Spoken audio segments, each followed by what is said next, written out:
much time we have before the encounter. We'd really like to find them when they're decades away. Because the more time you have, the more options you have.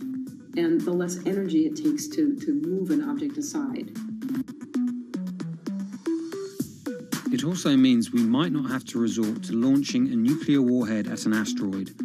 Until recently, pretty much our only choice. That's an option of last resort, in my opinion, yes.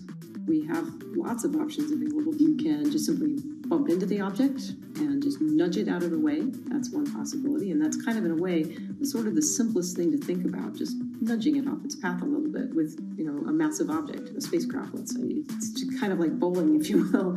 If you have a long time or a long stretch of runway in the lane, just a very small twist on the bowling ball will make a big change in where it ultimately ends up. Another option would be something where you take a very big, massive spacecraft and you park it next to the object and you use the force of gravity as a towing rig. That takes longer, though, and you need to be able to send a pretty massive spacecraft, and it obviously depends a lot on how big the asteroid is. Other options start to get more and more complicated, and they range from painting one side of the object a white color and painting the other side dark and then letting the pressure of light sort of perturb its orbit. In a departure from the lab and computer simulations, NASA has real plans to rehearse kinetic impact deflection. In 2021, the agency will launch DART, the Double Asteroid Redirection Test mission, which will intercept a 160-meter asteroid in 2022. Better to practice now before we have to deal with an actual threat. In the meantime, discovering asteroids is our best bet. Thousands of scientists and amateur astronomers around the world make up an informal network that survey the heavens. But that may not be enough. NASA wants more resources to map our solar system and better technology. We need to ramp up our network of sensors, and also we need to just continue to strengthen our network of international observers so that we can get follow-up, because we find these objects when they're distributed all over the night sky. Once we get more observations, we get better data, we can make better predictions.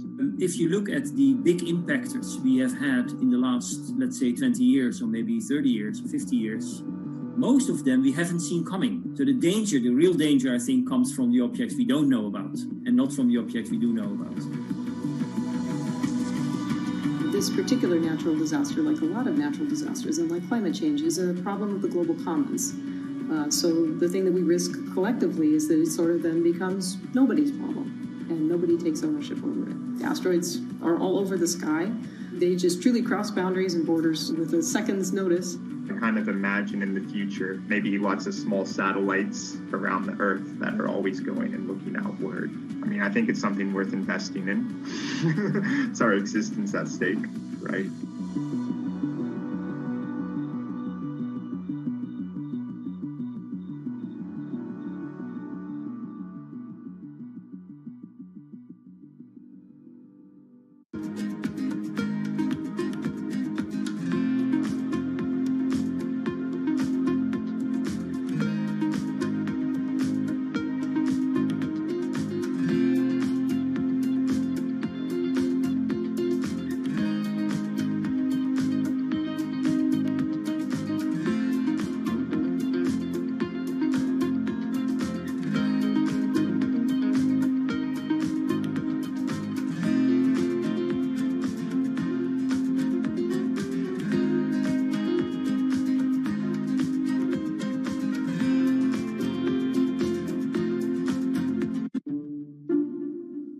The pandemic has affected everyone in different ways. Some pass the time by baking. Homemade sourdough bread. Do I need to say more? Some chose to binge watch Netflix. It's your game. Or maybe you started a garden oasis in your backyard. Next, I'm going to put my lettuces in. But for millions of others, I'm going to be posting stocks that will boom. They wanted to uproot the financial industry. Let's just lock it on up and take $15,000. Here's a stock that can change your life. I see a stock going up and I buy it, and I just watch it until it stops going up, and then I sell it. I have gained over $3 million. I want some free money. I don't think you can overstate the online communities or social media's influence on financial markets. A large group of inexperienced investors who discuss their plans on social media platform Reddit have shaken up the stock market in a big way. The stock that everybody's talking about right now is GameStop. Video game retailer GameStop is set to continue their head-spinning ascent today. The revolutionaries on Reddit are spanking Wall Street's ass. The more these stocks go up, the more the big guys are getting creamed and losing billions of dollars. This isn't a wealthy person's game anymore. Anyone can play it. I took up a little bit of a new hobby, and I am interested in day trading. As an investor nowadays, you don't have to look a specific way. You don't have to wear specific clothes. You don't have to be doing it from a trading floor on Wall Street in like a high-rise building in downtown Manhattan. The narrative of what's driving the markets is no longer being held in secret offices in New York and Boston of privileged people talking to other privileged people. It's right out in the open. It's on Twitter, it's on Reddit. From brokerage apps to Discord channels and subreddits to TikTok finfluencers, one of the last holdouts in the world of disruption, finance, is next in line.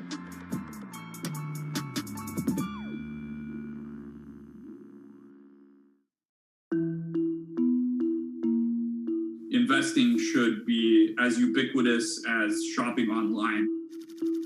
That's Vlad Tenev, the CEO of Robinhood, the online brokerage app, talking about how he wants his app to disrupt the world of stock trading like Amazon disrupted the world of home shopping.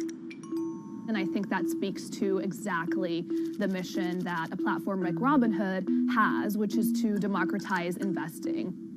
Robinhood was started in 2013 by Vlad Tenev and Baiju Bhatt in, where else, Silicon Valley, as an alternative to the big brokerages, but with one big difference. As they were building the social network around finances for people, they realized that there was a gap in the market and that free trading could become something that they could bring to the markets, they could disrupt the industry.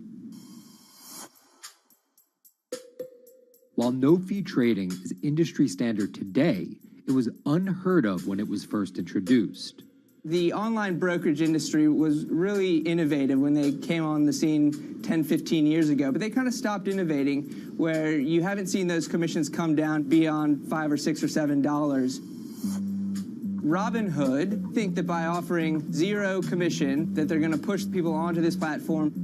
And on top of no-fee trading, the customers Robinhood was courting have been long overlooked in the world of finance. So the typical customer of a Charles Schwab, for example, is putting a lot more money in that brokerage account than the typical customer at Robinhood. Even today, with all of its popularity, the median account size is about $240. There's Fidelities and the Schwabs and the E-Trades of the world. They look down their nose at those kind of accounts. I don't want a $1,000 account. They're just a headache. I want a $100,000 account. And this is key here, right? Because the thing about Robinhood that's different than every other single brokerage platform is how easy it is to use. The design of the Robinhood app really has in mind a user who might be coming at this absolutely cold. The fonts are very well sized, the shapes, the colors, all of that is something that the founders of Robinhood paid really close attention to. And by creating an interface that catered to a newer investor, they were able to gather a pretty healthy group of customers. And by 2019, they had about 10 million customers. Those 10 million customers were a huge success story for Robinhood, but no one could have predicted its explosion after the arrival of COVID-19. Remain indoors to the greatest extent, and 100% of the non-essential workforce must stay home. What we saw when the pandemic hit was the growth of Robinhood users absolutely turbocharged. And oddly, you saw this surge in interest in stock trading. Then they saw the absolute surge in 2020 in customer growth. And now, by many accounts, they have more than 20 million customers, which is pretty extraordinary. So the next step for them is to figure out how to monetize those users and how, even with their small account sizes, to get them to grow with the company and, as it releases more products, come along with them.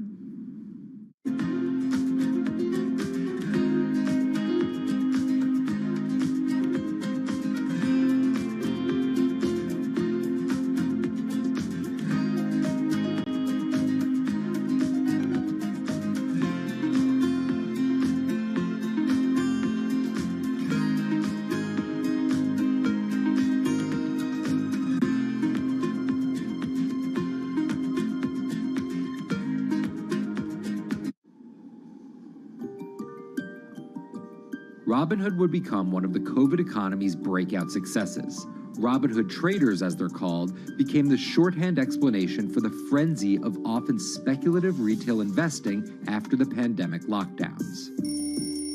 Kids wake up in the morning, they go on Robinhood. They're, in the shower, they check Robinhood.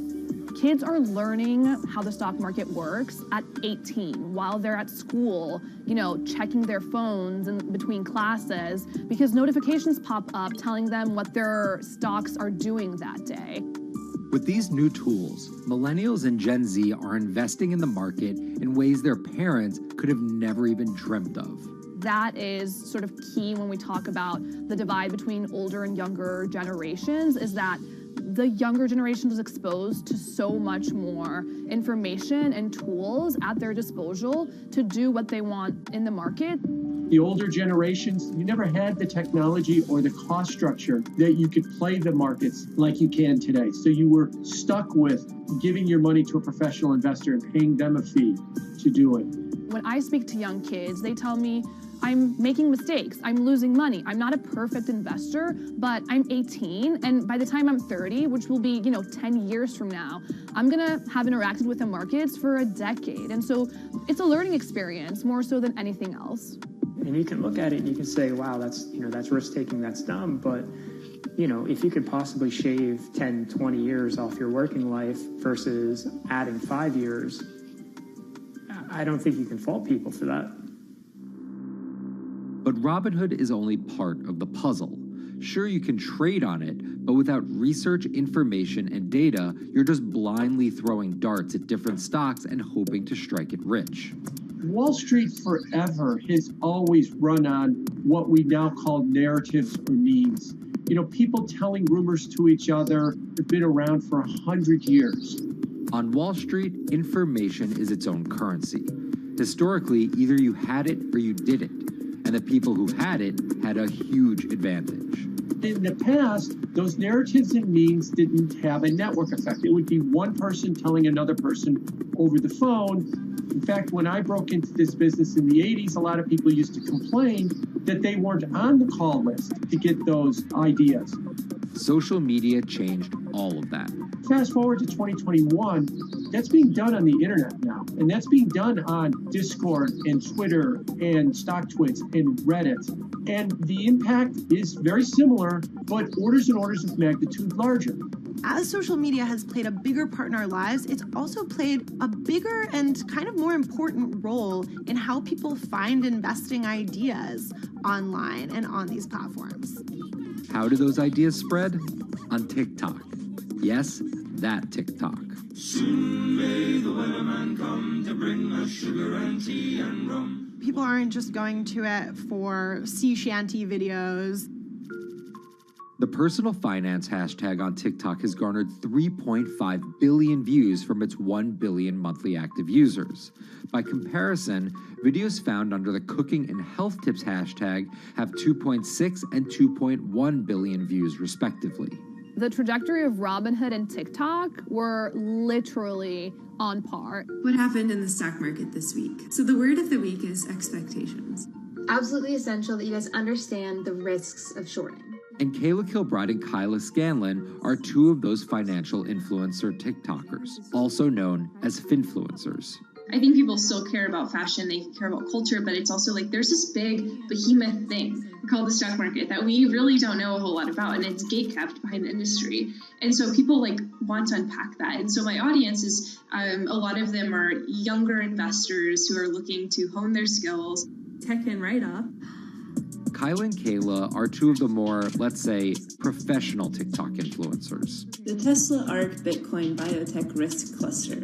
I've been trading since high school, and it was a really interesting way for me to fill out my decision-making frameworks and to think about thinking. And I think that the more that we can have people thinking about finance, the better that we're going to progress as a society. I think it's a huge gap in our educational system. If you're going to buy an option for a stock you think is going to go up, it's a call. So think of it like this. I made the options video where I was like, options are just like shopping. Rumor has it that this pallet's about to go up in price. So if I come in tomorrow, can I still buy it at said price? And a ton of women just like attacked that video and were like, you explain things so much better than my boyfriend or my professor, or like I could sit and listen to you all day. And I was like, this is what I was looking for. But TikTok's algorithm does not reward calm and measured videos about responsible investing. It rewards this. Watch this video for 30 seconds and you'll be rich for the rest of your life. I try not to say the A word, the ALGO word, because TikTok listens to us. The algorithm does impact how you feel. You know, you do notice which videos do better versus which videos do worse. How do you catch someone's attention in less than 60 seconds? And how do you make it something that they're like, I need this in my life? Nearly impossible to do that in 60 seconds. But the people who perfect it are the people that you're going to watch and going to stick around. And where people are sticking around? Reddit. And its nearly countless subreddits about finance. And by far the biggest one of those is Wall Street Bets. There's a lot of social media platforms out there, but Reddit is like the social media platform for finance. Places like Wall Street Bets is where it all goes down. Started in January 2012, it wasn't long before Wall Street Bets adopted a 4chan-like etiquette, leading to their tagline, like 4chan found a Bloomberg terminal. We had all these unexplained stock news, and we would be grasping for why stock XYZ jumped 20% in a day. And you would look at Wall Street Bets, and you would see people there talking about buying options in that stock, and it sort of, squared the circle, so to speak, and started making sense. And it was at that point that it was like, wow, we have to start paying attention to this. Some people on the platform really spend tons of time, and others are just looking for entertainment and to have a little bit of fun, effectively gambling or looking for an outlet, trying to make a little bit of money. Then on top of all of that, there were stimulus checks. Now, clearly, this money is going to people who need to use that to eat, to live, but there's a lot of people who use this money to invest in the stock market. And it's not just stock tips. People quote-unquote YOLO their entire life savings or stimulus checks on a single stock. They post what is called gain and loss porn, screen-grabbing staggering hits and misses on stocks for the entire community to see. I'm about to lose everything. And while some of the people on Wall Street Bets are novice investors, the community contains multitudes. In one respect, what it did show us among these network groups is they are very sophisticated. They're not a bunch of ignorant people talking to other ignorant people. And this is where the pieces of the puzzle all come together to wreak havoc on Wall Street for a solid week in early 2021. It's pretty clear that the combination of more people having retail brokerage accounts and trading apps and more people being stuck at home looking for some kind of entertainment and some kind of community online came together in this very singular way. What came together is GameStop. Let's go back to the beginnings of what happened with GameStop a couple of years ago.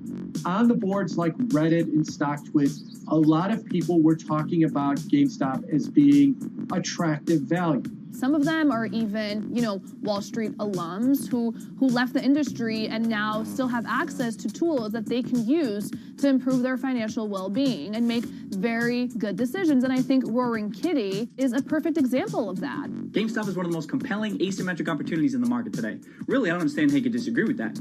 At the same time that this crowd was talking it up, The hedge fund institutional crowd didn't like this stock at all, and it had the largest short interest of any stock in the New York Stock Exchange going into late 2020.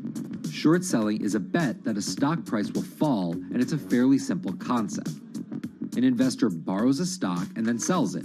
The investor is betting on buying the stock back later for a lower price before returning it to the original owner, pocketing the price difference. What a short seller would tell you is that they almost act as a policeman in financial markets, or they're at least looking for companies that aren't what they say they are.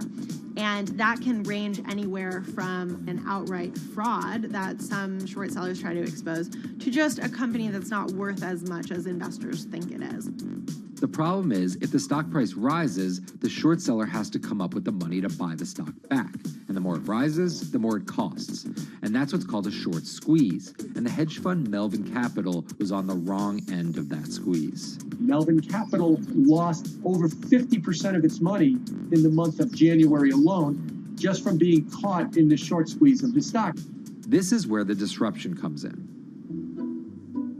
One of the most wild stories you're ever going to see. GameStop shares absolutely going nuts. In less than a year, the company's stock has jumped from less than $3 a share to almost $350. Cheers, everybody! Roaring Kitty has turned $50,000 or so investment into some $14 million.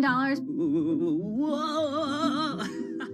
Investors all over social media use the free trading app Robinhood to wreak havoc on Wall Street. They're actually piling on into some of these stocks to really hurt the professional short sellers. And they all used Reddit, Twitter, TikTok, and Discord to tell one another to keep buying and, quote, hold the line and not sell GameStop. People are getting cheerleaded for jumping in, buying at the highs. They're saying, keep going. And it was working too, until Thursday morning, the trading app Robinhood sent out this tweet. In light of current market volatility, we are restricting transactions, including GameStop. People were really angry. Robinhood was supposed to allow the regular people to play the same game these big boys are playing. But instead, we were all taken for schmucks, and they screwed us. Shares of GameStop are jumping again now that retail investors are being allowed to buy shares of the stock. But what we learned is that when people organize online, they have the ability to disrupt the market. And it was a big sign the ivory walls of the institution aren't as powerful as maybe the institutions thought them to be. I don't know if pumping up GameStop was the best use of billions of dollars, but I think that as a signal to society, it was pretty interesting and powerful. The GameStop saga was so impactful that both Vlad Tenev and Roaring Kitty were called in to testify before Congress to clarify each of their roles in the saga. One thing that's emerged from the congressional hearings is that they're interested in how retail brokerages make money and whether they're keeping the best interest of their customers in mind, but it's pretty fuzzy as far as what they would actually do as a result.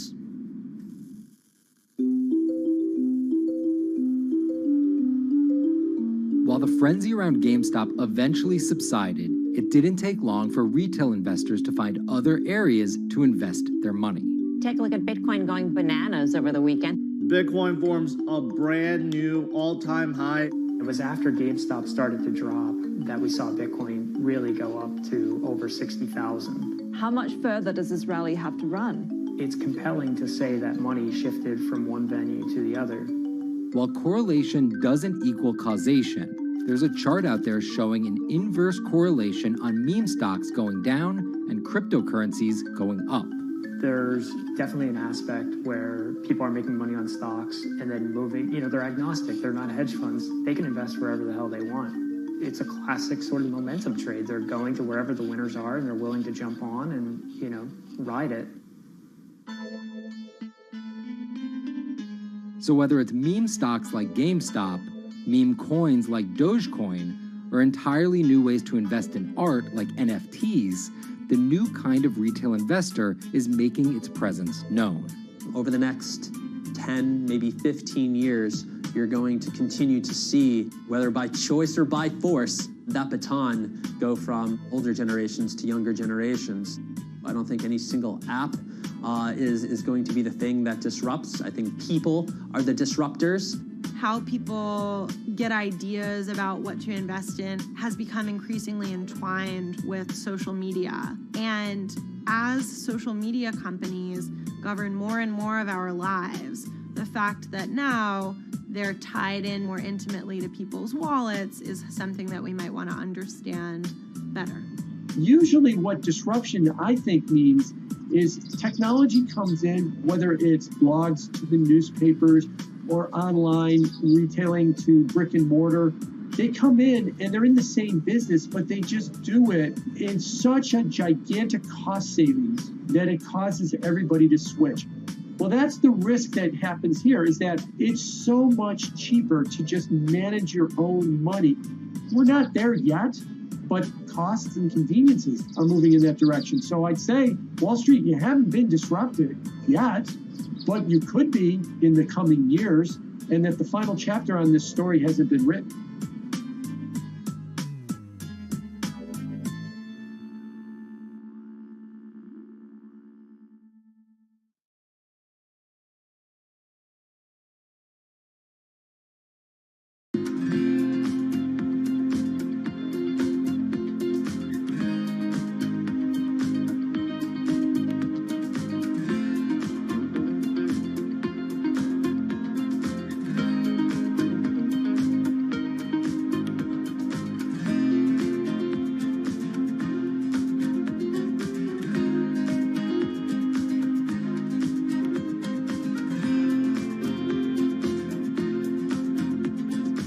Meet Bloomberg's own David Nicholson. Now, his happy place is out in the field, on the open road. But like the rest of the world lately, he's been working from home a lot more than he's used to. COVID-19 has prompted a massive urban exodus as professionals of every ilk yearn for more space to live and work. As a result, rural areas have exploded, and they're poised to experience a resurgence as more and more families pack up and leave the big city to try out life in the burbs. But there's one problem with that. Not all internet speeds are created equal. Anyone who might need to upload or download large files for a living may not want to pack up and move to that cabin in the woods just yet. Now, David's house isn't a cabin, but it is in the woods, and inexplicably, his internet is workable. My internet is okay. I pay a lot for it. It's around $140 a month. The download speed's great, and the upload speed is terrible, which is really bad for my work because I have to upload these massive files. But I'm definitely one of the more lucky ones in this community. Just a few miles down the road, my buddy has awful internet. It's usually under 2 down and under 0.2 up, so it's often unusable. Some days it's around 1, and other times it'll drop down to about 0.2, 0.3. I just want to be able to have internet at my house without having to go outside the normal ways of acquiring internet. It's really frustrating. We're literally miles, a few miles away from downtown, and it just cuts off. This is a problem, and the solutions are not there yet, because getting high-speed internet in rural areas en masse is something our providers may simply not be ready for.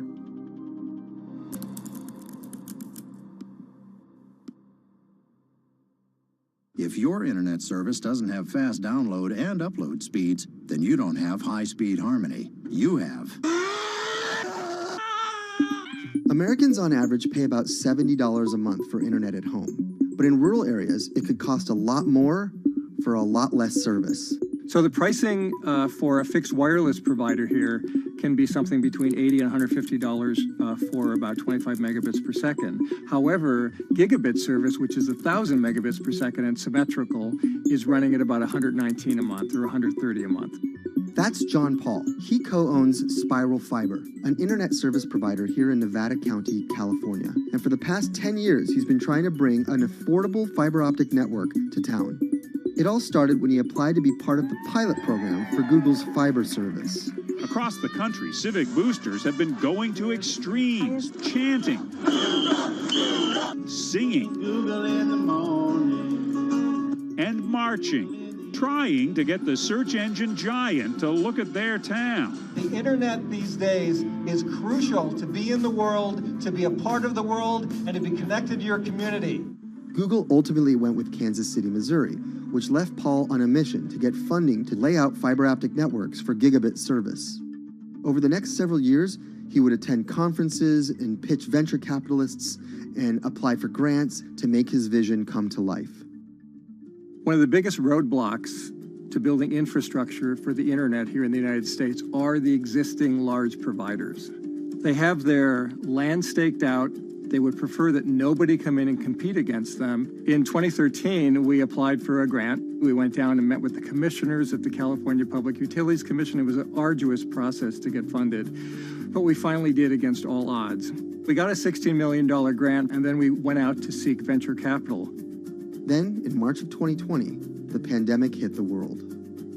Everybody got locked down, and everybody came home, and everybody started using the internet. And I remember seeing on one of the local fixed wireless providers' websites, they've said, hey, we know you're all staying home, but please don't use too much video, and please don't use too much bandwidth. And I thought, that doesn't work. The U.S. connectivity gap is far greater compared to countries that are considered its peers economically. Some developing nations actually have better internet than rural America, like in Kenya, which has a state-of-the-art fiber optic network fed in from their coastline. The American connectivity gap does largely affect rural areas that are either outside of service coverage or simply prohibitively expensive. This is Rebecca. She and her family moved to Nevada County just a couple miles down the road from David. They took for granted that high-speed internet would just exist in the area, and it's not something they even bothered to check on before buying their house. Turns out, all they got was dial-up. We wanted to move where we had a little more space, room for the kids to run around, just be out in the mountains a little bit more. Having come from a bigger city area where Wi-Fi is pretty readily available, we hadn't really considered that in our purchasing of the house, whether that would be an option or not. When school started, and now that we are remote learning with our children and we're doing everything from home, we didn't have the option to do that at our house. So every day when school would start, we'd have to pack the kids up and we'd go to my in-laws' home. They have a little cabin up in this area that does have Wi-Fi already. Rebecca's situation is the norm in rural America. According to data from the Federal Communications Commission, just 4% of urban Americans lack access to broadband internet. That's compared to almost 40% of people who live in rural areas. While that was the case, there were also racial and socioeconomic divides in terms of who had that access. In addition to that geographic difference, low-income African-American students, Latino students, and first-generation college students were more likely than others to have only one device at home that's shared among multiple siblings and or lack access to that actual connection. For most American towns, there's also a lack of competition, forcing internet prices up. And large providers like AT&T and Comcast aren't incentivized to expand service to these rural communities. This is how Xfinity makes life simple, easy, awesome. So in our area, we have a small imprint of Comcast, but they're not going to go out to the more rural areas. It's just not cost effective for them to do it as a large company. In order to lay fiber cable, you're actually physically digging trenches into the ground. And for internet service providers, they're primarily focused on maximizing their profits. And so the fewer customers you have, in any square mile and the more fiber you have to lay, that's just kind of harder to pencil out from a purely economic standpoint. AT&T released a statement on the matter, expressing the need and desire for government assistance to fund fiber optic expansion to areas deemed unprofitable. Comcast released a similar statement encouraging more public-private collaboration on this effort. Federal agencies do offer grants to help communities build broadband networks, but many have argued that there's not enough flexibility on how to use these funds. The COVID-19 relief package passed by Congress in March and signed by President Donald Trump awarded $43.3 million to 51 projects on the East Coast alone. But it also stipulated that these projects needed to be up and running by December 30th. For contractors who plan projects months and years in advance, it's a scramble to rearrange their schedules to meet that deadline. So what we've been asking the federal government to consider is at least have, as long as the projects are getting started, knowing the projects are being put into place to expand both remote learning, working from home, and opportunities like that that are truly driven from COVID. We're moving as fast as we can regardless, but hopefully they'll give us some more time. Talking to John Paul, it's clear that he believes broadband is something that can transform a community and should be considered a public good. One of the first communities to come on in the United States with full-on gigabit service was Chattanooga, Tennessee. Now, they're a bigger city, but they're a city that was economically in a downturn. In the last 15 years, the city of Chattanooga has turned around in an amazing way. It's a nexus for young people to move to. It's a place where technology happens. It's not just about logging on to Zoom, to connect with your colleagues who might be in New York City. It's also your ability as a small business, operating in the town of Nevada City or wherever it may be to, quickly upload your payroll documents or something onto the cloud, or to quickly, swipe a customer's credit card. There's just some really basic business functions and mechanics that I think people in big cities really take for granted, and that are just going to be a much bigger challenge for small business owners in rural areas.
Historically, the marginalized people, you call them as untouchables or Dalits, they have been kept away from the center of the knowledge. Once you are born into a caste, it is very difficult for you to grow beyond that. You are stuck in that identity.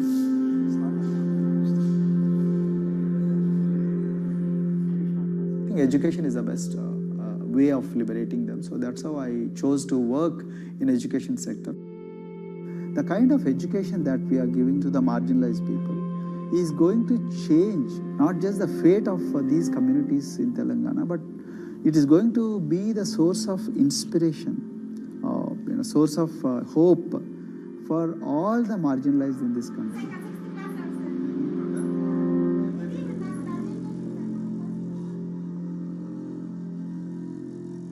Greatest flight in India is the system of caste. For generations of Indians, the social code known as the caste system has defined how people earn a living and whom they marry. Although outlawed 7 decades ago, castes remain a significant factor in deciding everything, from family ties and cultural traditions to educational and economic opportunities. Dalits, people who are on the lowest rung of the caste system, constitute almost 1/5 of India's population of 1.3 billion. Not able to afford the high tuition of private schools, many are forced to attend government-funded institutions, which in the past have suffered from poor infrastructure, lower education standards, and high student-to-teacher ratios. But Dr. Praveen Kumar is trying to change that.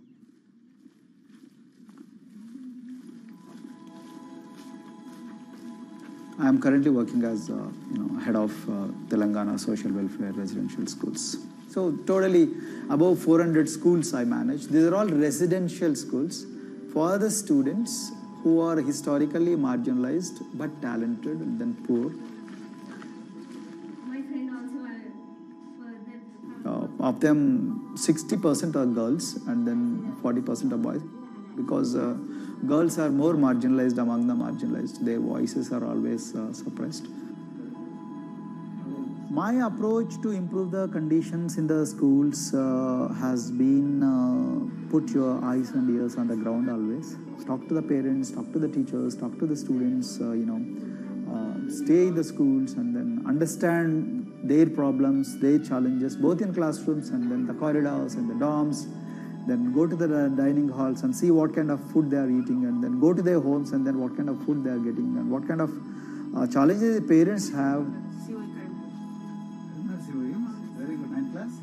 One of the important changes that I brought in after I took over was to complete the transformation of mother tongue to English medium, because English medium, as I said, English is the language of emancipation, a language that connects you to the whole body of knowledge in the world. So we had to train a lot of teachers. Refer to the dictionary also, okay, and find out the new meanings. As well as you're going to describe about.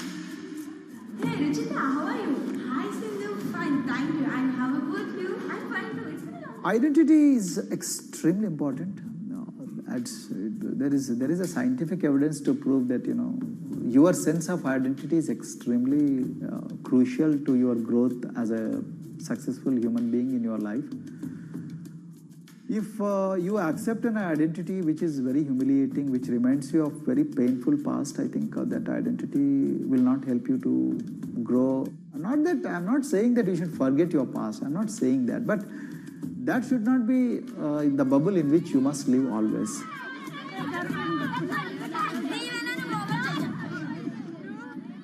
Sweros is an alternative identity. S stands for state, W stands for welfare, Aero, SW, and then Aero is Swero.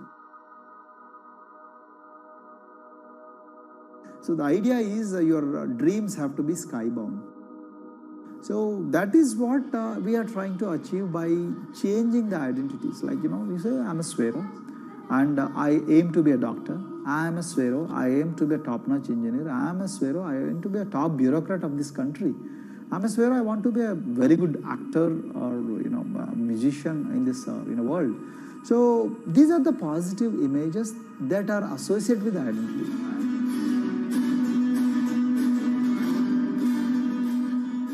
Just to give an example to you, in 2012, in our institution, we used to produce about 6 doctors per year. But because of our, this self-liberating ideology of Sveroism, we have, this year, we have produced about 189 doctors. This is phenomenal for any poorest of the poor people. You know how difficult it is to get into medical colleges in this country. So, but today, because of this ideology, the students have been able to achieve this, feat. Pujita has been a farm laborer, and her parents themselves are agricultural laborers. And then this girl used to sell vegetables, but thanks to the residential education institutions, she came to the Gaulidoddi campus, and then she toiled very hard for 1 year, despite many problems. And today, I'm so happy to share with you that she has joined one of the prestigious medical colleges in the state of Telangana, Usmania Medical College, and then in future, she hopes to be a gynecologist.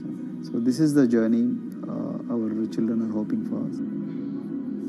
Similarly, the Mount Everest expedition. At Mount Everest expedition, we are very fortunate enough to place the youngest ever female in the history of this world on the peak of Mount Everest.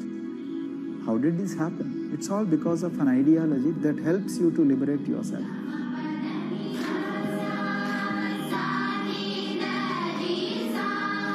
We brought a lot of extracurricular activities and most of them got institutionalized now. So, for example, music.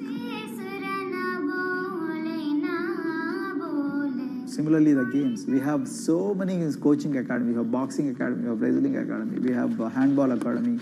So we have, kabaddi, that the traditional Indian sport. We have golf. We have introduced golf also. Like golf is generally played by so-called rich people, but today even poorest of the poor people also are being trained in golf in our schools. So our intention has been to give all 360 degrees, type of opportunities to the students, so that whoever is interested in whatever activity, they can go and then do it. Break the barriers, break the fence, at least mentally, because poor people have been programmed to be victims, programmed to be subjugated, programmed to be on the margins, always, programmed to feel inferior. We wanted to change all that. There are certain games which are exclusive to rich people. There are certain languages which are exclusive to middle class and upper middle class in this country. To put it in one word, the sole aim of introducing all these co-curricular activities is to break the stereotypes which are recklessly imposed on these people. Their stereotypes Dr. Kumar knows all too well. Born a Dalit, his grandparents were labourers and access to the village well was restricted. Dr. Kumar credits his parents' belief in the power of education with helping him realise his aspirations. He went on to join the Indian Police Service, attended Harvard University, and then began pursuing educational reforms back home. I attribute whatever I am today, it's to my mother primarily. They educated me in the village, although there were no good schools. So then I stayed in social welfare hostels, the hostels which are managed by government for the poorest of the poor kids. I passed with reasonably good grades. Then I went to university, and then I faced worst form of discrimination in the universities. Like there were in those days I'm talking about. So the bathrooms and the toilets were exclusively meant for scheduled castes and scheduled tribes.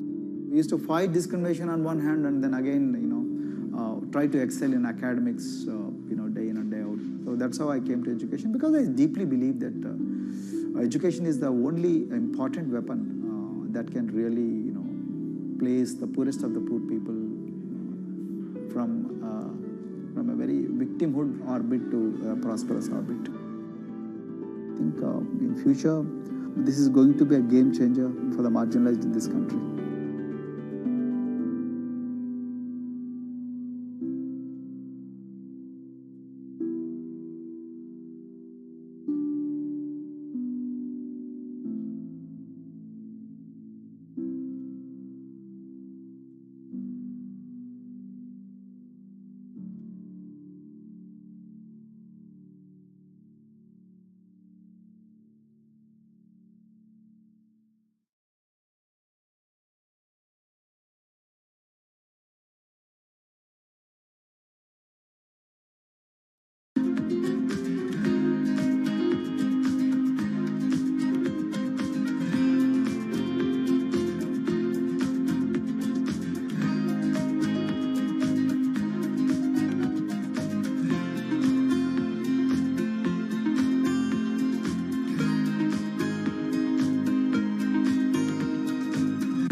If you look at a thermal image of a city and then compare that to a map of vegetation, you'll find that where there's greenery, the temperature is lower.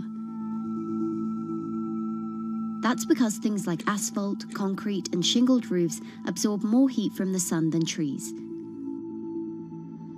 This is the urban heat island effect, and it accounts for higher temperatures in cities, often by several degrees compared with their surroundings.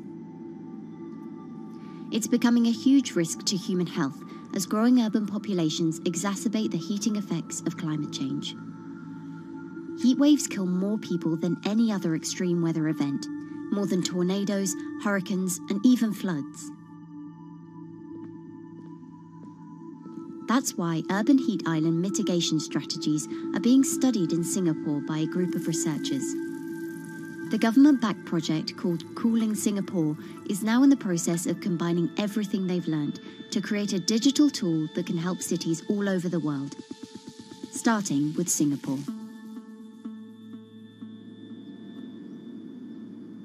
In Singapore, close to the equator, temperatures regularly rise above 32 degrees Celsius or 90 degrees Fahrenheit.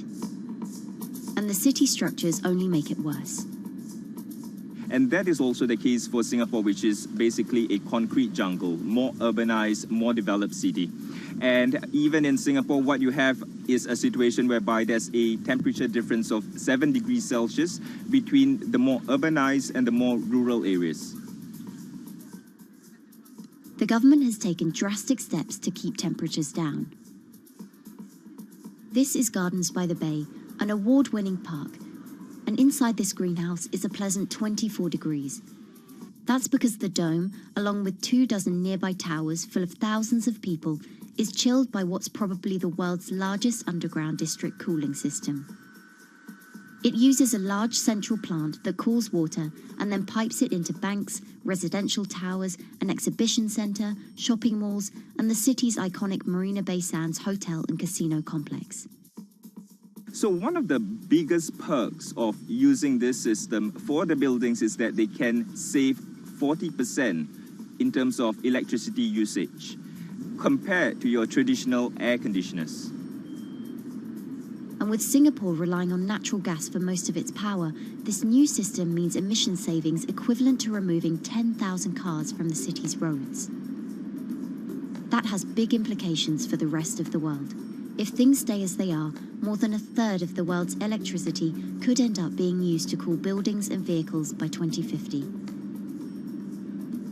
As the world gets hotter, gets warmer, there is a greater need for air conditioning and as well as refrigerators, for instance. And the more people are buying these household appliances, the more energy usage they use, and they release heat more, and that then exacerbates climate change. It's a vicious circle. And so since 2017, researchers at Cooling Singapore have been identifying design solutions that reduce our need for so much cool air in the first place. One thing many cities have in common, and that's the importance of vegetation. That's a very important measure to mitigate the urban heat because of the shading effect, of course, and the psychological effects of the vegetation, and also because of the possible evaporative cooling effect of the vegetation. Vegetation can be, of course, on the ground floor in form of trees and shrubs, and you can walk under them. This is the so-called canopy layer that the vegetation forms above us. But vegetation can also go up the facades of buildings, and it can go to the roof of the buildings. Luckily, Singapore has been striving for the garden city feel for quite some time.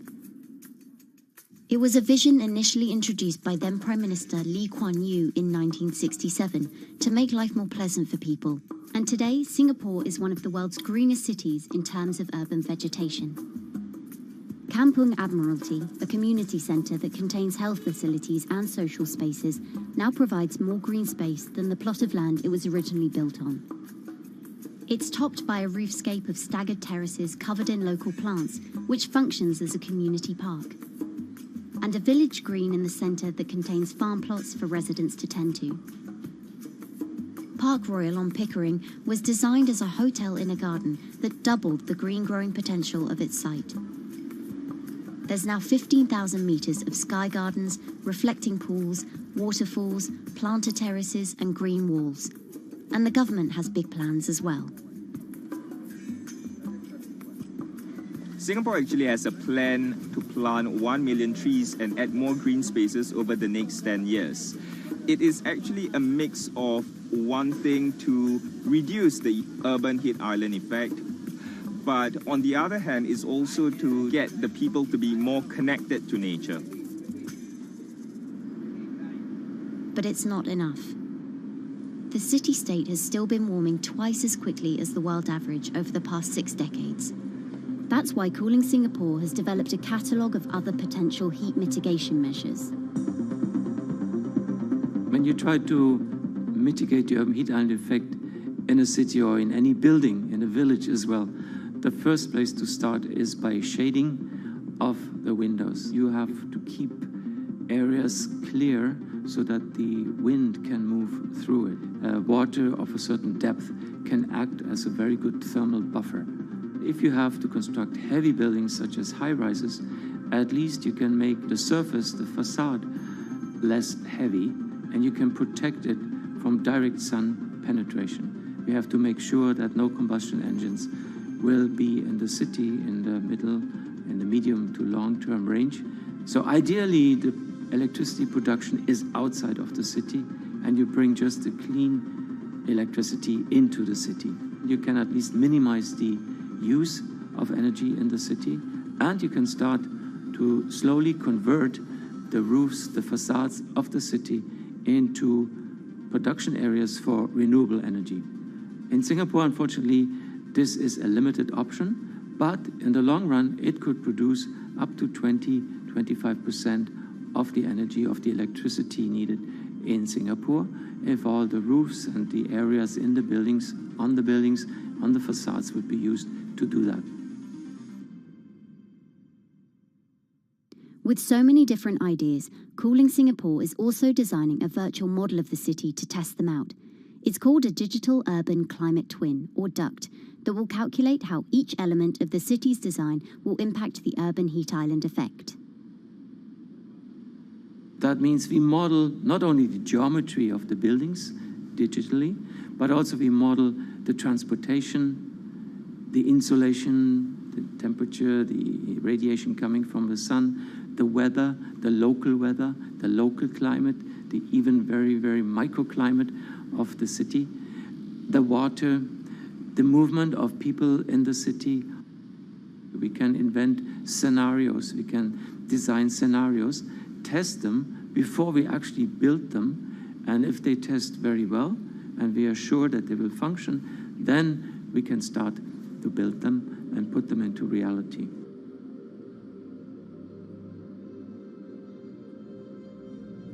Singapore will be using this new tool to figure out which actions it should take next. And the model can be applied to any city, whether it needs to keep heat out or keep heat in, which will ultimately save energy, slow climate change, and improve our quality of life. So this is something that Singapore will be able to export, maybe even together with its city development systems that it already has. Singapore is one of the very few cities in the world that really combine this scientific approach with a very well-established urban redesign and urban design approach. Through its agencies and the combination of its agencies, it has achieved a lot in the past. If it keeps following the scientific path and the combination with the other knowledge in the city already, we think that it will be a very comfortable and very livable city in the future, even more than today.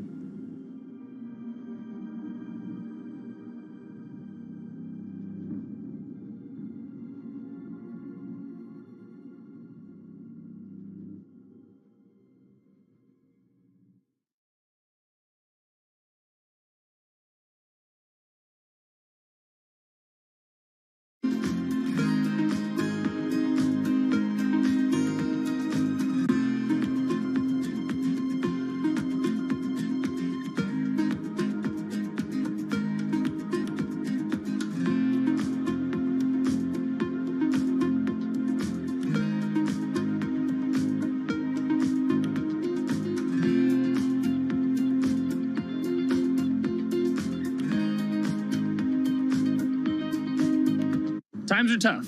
Jobs are scarce. It's risky to be outside and around others. Seems like there's very few ways to make extra money during a pandemic. So I guess I'll just hunker down and binge social media until this all blows over. Wait, don't these people make money? How do these people make money?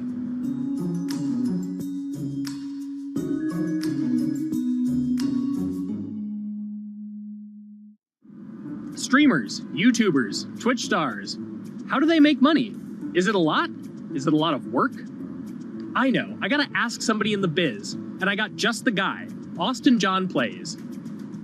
This is your full-time job now, right? As of November of last year, yes. This was always just kind of like a side thing. Like any money that I made from doing my videos and whatever else, I never touched that because I didn't really think of that as being like real money. And then it started coming in more and more. And then it was like I hit my first day that I broke $1,000 and I was like, this is actually going to be money.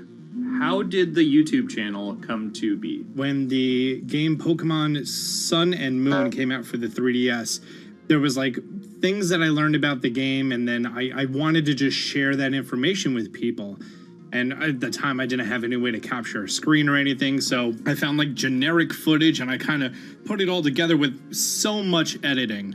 And that video got 6 views. And then 2 days later, I made another one. And that one got 12 views. And then I just started pumping out more and more content, and people were like, this guy knows what he's talking about. It really just started building on top of itself, and then it was like, my channel really focuses on tips and tricks. So I play a straight 18 hours, and I'll finish the game or get to about the 40-hour mark, and then I'll make my first video. While I'm going through, I have a giant notepad and just scribbles everywhere, and I make these notes of like the things that stumped me, so I know the things that may stump other people. What do you need to think about if you're building your YouTube channel? 1, you need to do something that you're passionate about. Not that you like, not that you think you're gonna make money on, something you're passionate about. The other thing is something that other people are passionate about. It holds a special place to them. And third is, it needs to be something that people are gonna seek out information on. In order to enter into the marketplace, you either need to be better than everyone else, you either need to be faster than everyone else, or you need to be more accessible than everyone else.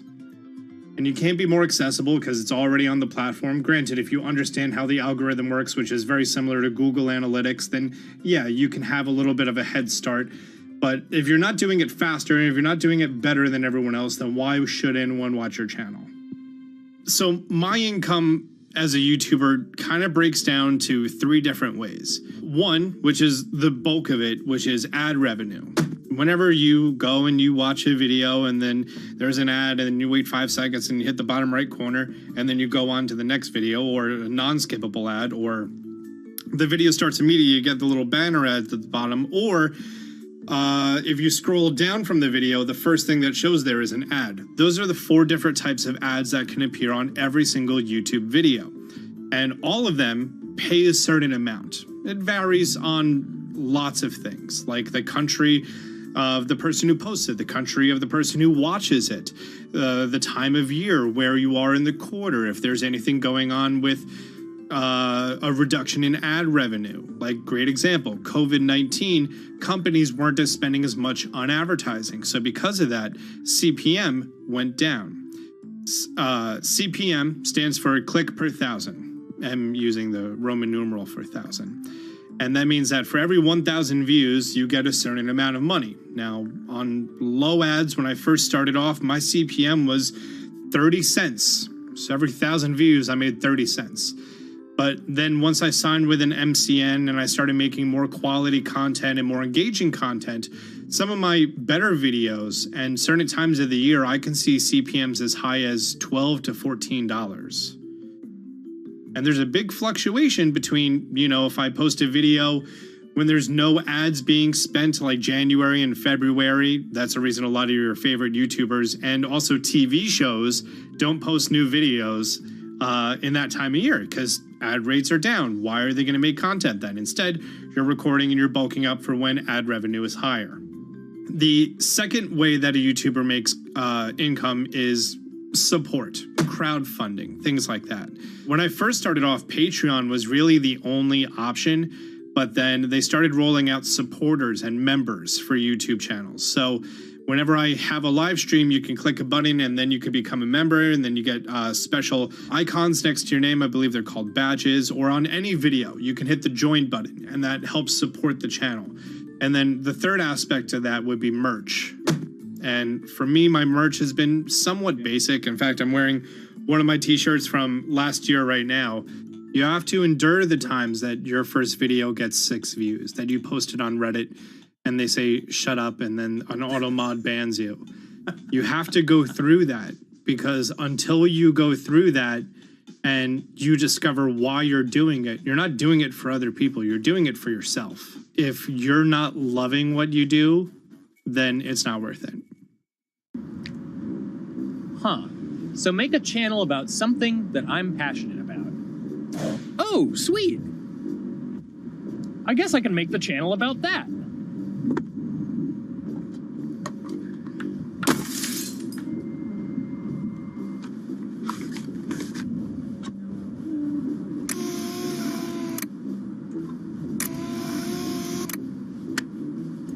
Now, how do I grow an audience? How do I get popular? It's all about diversification, right? You have to have a massive Twitter following. You have to have a massive Instagram following. You have to have a massive YouTube following. Of course, you have to be on Twitch, which is the key platform. But basically, any way you can get in front of your audience, you can engage with your audience, is going to drive those clicks, which ultimately drives the advertiser revenue that you get back from all of these platforms. It's me and Dan playing video games and talking in a funny manner over them. They're not just people who are good at games, they're actually people who are good at online engagement, online entertainment, first and foremost. You have the right to remain stylish. Anything you wear can and will be used against you in the court of fashion. The streamer is either very, very talented at the game. The best player in the game is generally going to draw a crowd because people like watching people who are very good. On the other hand, they're either very, very good or funny, charismatic, whatever it is on that side. Oh, no. You know, it becomes more of a show where they talk about other things outside of the gaming world, and gaming becomes really just a backdrop and an excuse to engage with that audience. There were those weird, like, Ronald McDonald, like, straight to VHS movies. You remember those? I'm personable, I'm chatty. I would kind of, when boring things were happening in the game, I would ramble on about, movies I'd watched or books I'd read and, or conversations I'd had and stuff like that. And so I think being personable was a big part of that. It's not just getting on and playing games. It's getting on and being an entertainer. You are putting on a show. All right, now let me go ahead and grab the samurai sword that every gym has. Okay, he's dead. To have a larger audience and to have that audience, I think, stay with you, you have to bring something extra. You have to find your niche. You have to find what works and what connects with the audience and what makes them laugh and what makes them keep coming back. You got to make it a little more exciting, all right? Throw in a hanging bishop. Have everybody in suspense for a moment. I think the real most important thing is to just get used to being on camera. Like in any sort of performance thing, is get used to talking on camera. My first few videos were terrible, but because I sat down and did it for 6 to 8 hours a day, I just got used to talking and I got over that uncomfortable hump.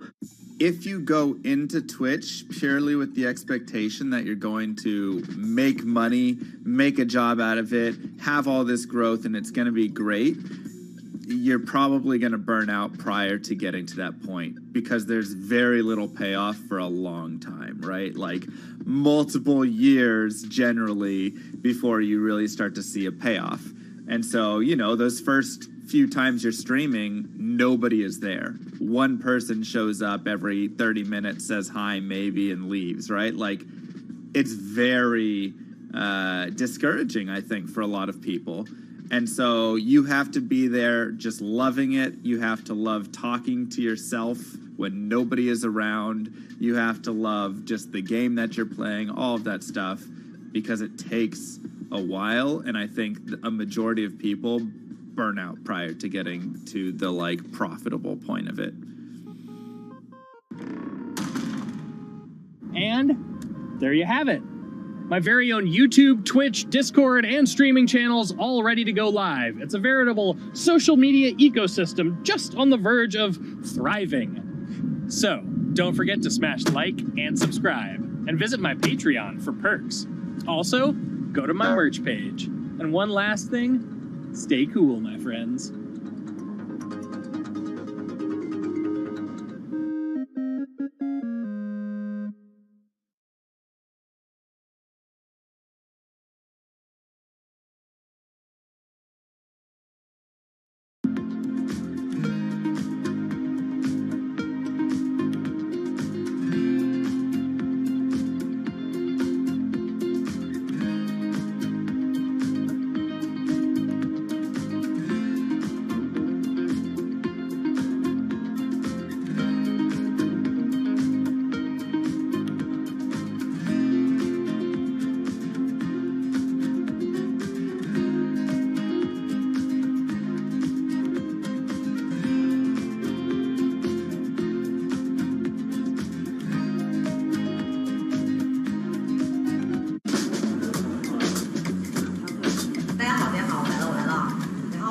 This is live stream shopping, one of the hottest trends in China.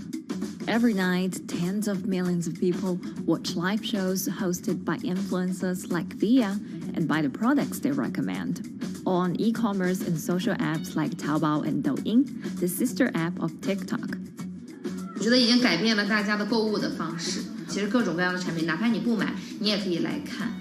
当然，你看了，你就有可能会买。It's not about, only shopping. It's about the experience. It's about having fun. You got to see 3D. You got to see in some kind of action. It's almost like a theater act. The internet craze has taken over China. By the end of 2020, the country had almost 400 million live stream shopping users. China's live stream e-commerce market has also grown dramatically, with an estimated value of $161 billion in 2020. It's becoming popular outside China as well. So, is live streaming the future of shopping?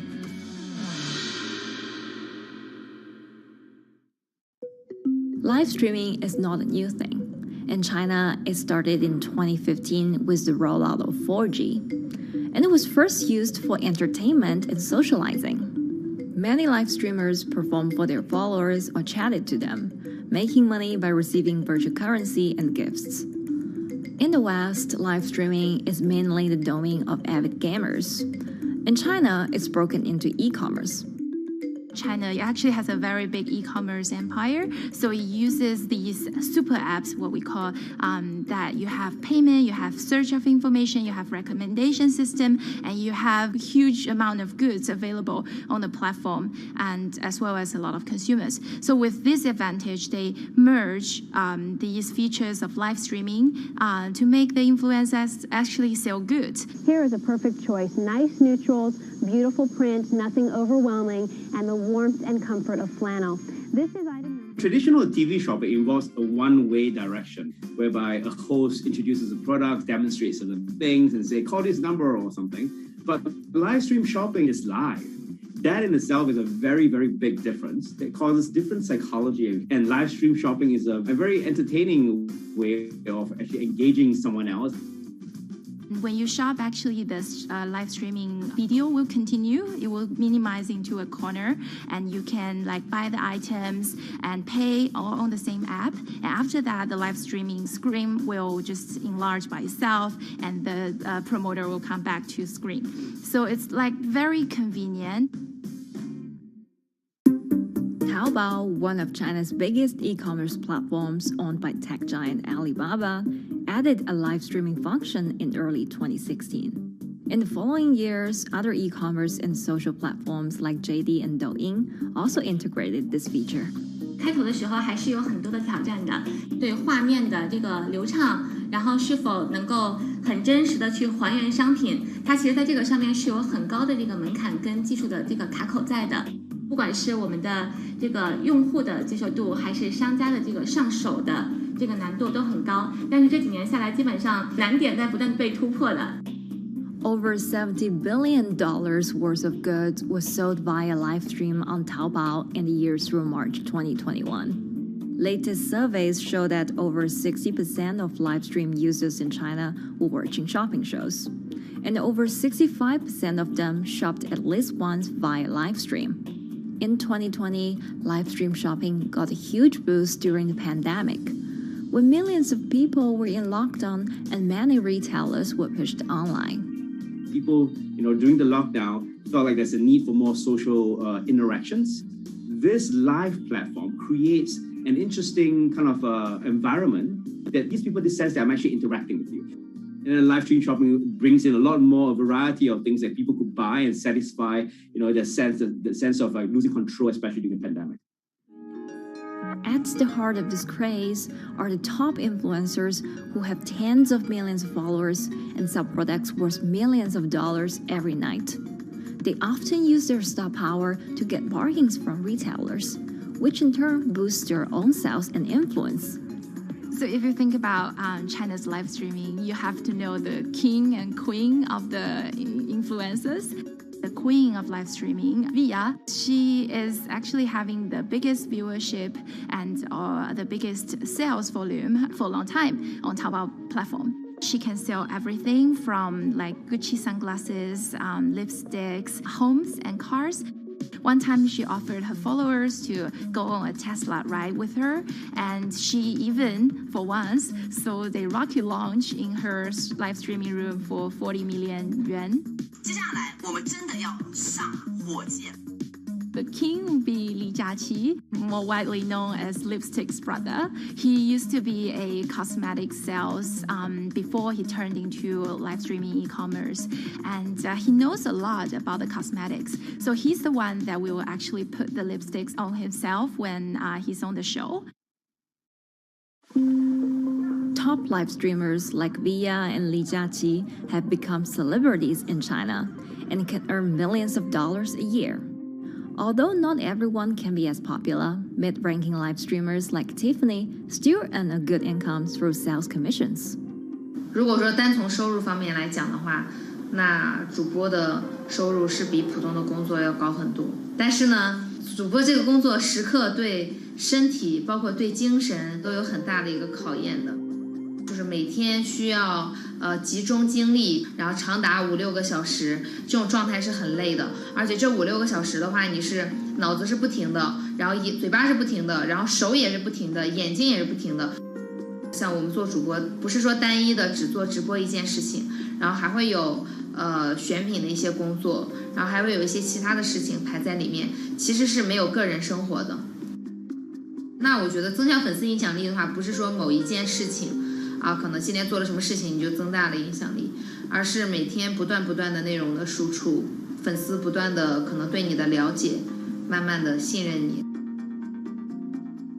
没有芝麻酱的味道，如果吃不习惯的话就慎买。A lot of successful live streamers are generally very good at communication. They're very good at articulating very simply what a product does, what a product doesn't do. In order for them to sell, they need to be trustworthy and appear trustworthy, and they need to, show in some ways that they're authentic, right? So for Via and Li Jiaqi, they are able to articulate that quite a bit through their body language, through what they say. For example, Li Jiaqi will also sometimes say bad things about certain products because to him there's his honest opinion, and sometimes people want to hear that. And so they seem very credible, they seem very trustworthy, and don't forget, they're also very entertaining and very interesting. If you're familiar with Li Jiaqi, he won a Guinness record for like the most lipstick applications to models in like 30 seconds. So if you're able to create a lot of buzz with interesting things that you do, people who may not want to buy lipsticks will also stream in just to watch what he does. And then from there, you might get hooked. 这就是一般女生出门的时候涂的口红的颜色。 Live streamers also use sales techniques such as limited time or supply. This sense of scarcity can often encourage viewers to buy. The platform in itself creates and enhances some of these things because you see it live. Something we call social proof has taken over, meaning that, hey, other people are interested, other people are joining in, other people want the same product. And they add it in the chat and they ask questions and they say, oh, I want this too. What happens then? It makes the whole product even more scarce. But it's not just influencers. Local farmers, luxury brands, even mutual funds have also started their own live stream shows. Working with very top-tier live streamers can be risky.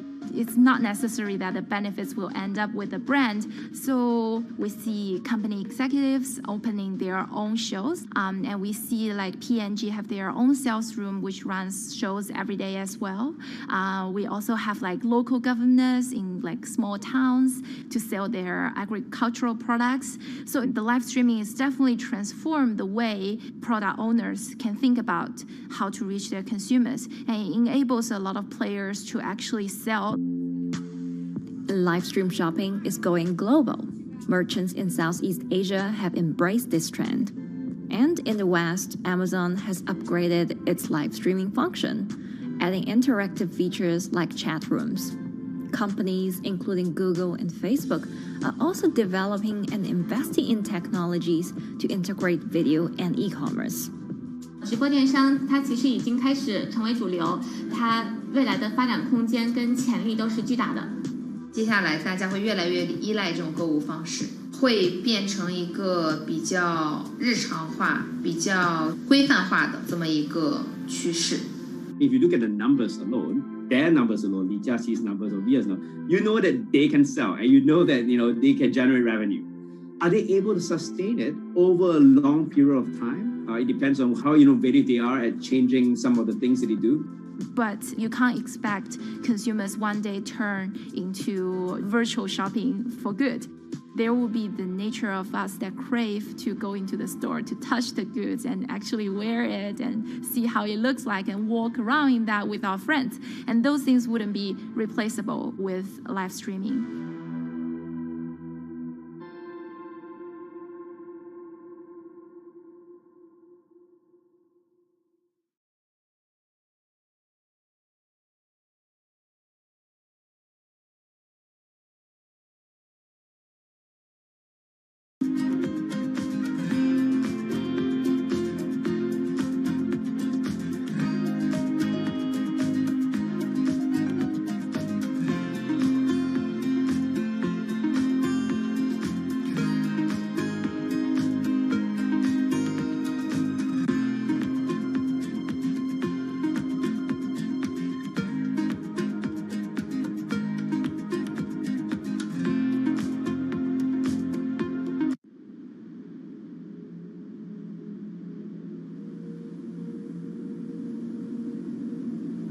You could imagine that the oceans are actually the largest battery. We're storing huge amounts of energy in the oceans. The wave motion can be very deep. It can extend down several hundred meters. And once it gets to the near shore, from about 50 meters, the whole water column is moving backwards and forwards. As we search for ways to reduce our reliance on fossil fuels, some are looking to a largely untapped potential source of renewable energy. In theory, waves off the coast of the United States alone could generate over 2 trillion kilowatt-hours of electricity a year, enough to power more than half of the country. Waves intensify and subside not as quickly as the wind, and that means that it can produce a smoother power generation curve. One of the potential advantages of wave energy is that it could act as a complementary source of power compared to other renewables on the grid if it were to be scaled up to commercial scale.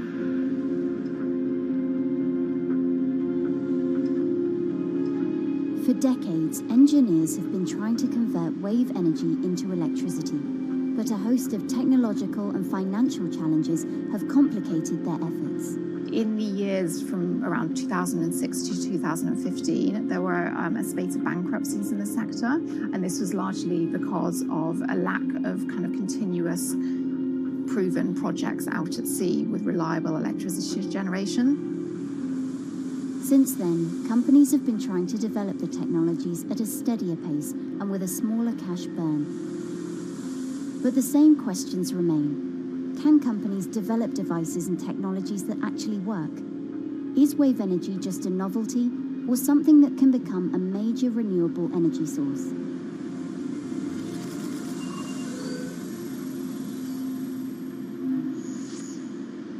The sea is a very challenging environment within which to operate a power project. So seawater is corrosive and conditions are very rough. So this means that power projects don't have a very long lifetime, and it increases operating and maintenance costs. Partly because of that, many early wave energy projects hit rough waters, such as the Palamas Wave Energy Converter in Portugal and the Isla Limpet project in Scotland. But that hasn't stopped others from trying. Companies are focused on testing projects out at sea, proving their durability, trying to raise capital and bring down cost. The sector hasn't really converged around one single technology design, and companies are kind of undecided about which design works best.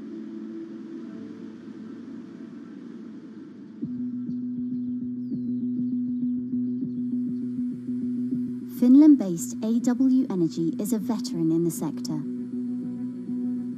The first proof of concept of the company's device was made in the 90s after diver Rauno Koivusaari observed the strong back-and-forth movement of a hatch cover in a shipwreck in the Baltic Sea. The waves are generated far from the coastline, so the wind blows on the surface of the water, causing the water particles to rotate, and that rotation extends deep down below the surface, and the waves can be very long. They can be several hundred meters long, and as they come into the near shore, this rotational energy turns into an elliptical energy, and eventually backwards and forwards, as you probably noticed if you've been swimming on the seashore in large waves, you're pulled in and out. That's the energy that we're extracting. There's a sweet spot where we deploy, so around 10 to 15 meters of water depth. That's where there's still strong wave energy coming in. After years of research, prototyping and testing, the company has deployed Wave Roller, a 350 kilowatt device in the waters of Portugal. Wave Roller has an 18-meter wide and 10-meter high steel panel fixed to the seabed via a floatable foundation. The panel moves back and forth with the waves, capturing the energy. It's submerged in the depth of 15 meters, so it's protected from the extreme waves. We generate electricity by capturing the movement with hydraulic circuitry in a machine room underneath the surface. That hydraulic energy we turn to electricity with hydraulic accumulators and hydraulic motors, and also a generator. The Wave Roller has survived large waves at sea for over a year and delivered electricity via an underwater cable to the grid in Portugal. Meanwhile, the company has won a €2.5 million grant to work on an upgraded version of the Wave Roller, aiming to increase the electricity generation capacity to 1 megawatt. The upscale device would have a bigger panel, 2 power takeoff units, and improved software to control the energy production. We have taken into use a wave prediction algorithm that kind of tells us what kind of waves are coming in to our device. That gives us few seconds to prepare for capturing more energy, and the difference in that is significant. Our future plans are to deliver technology around the world. So I'm hoping we can be working on delivering technology to projects in Asia and also in the American continent as well.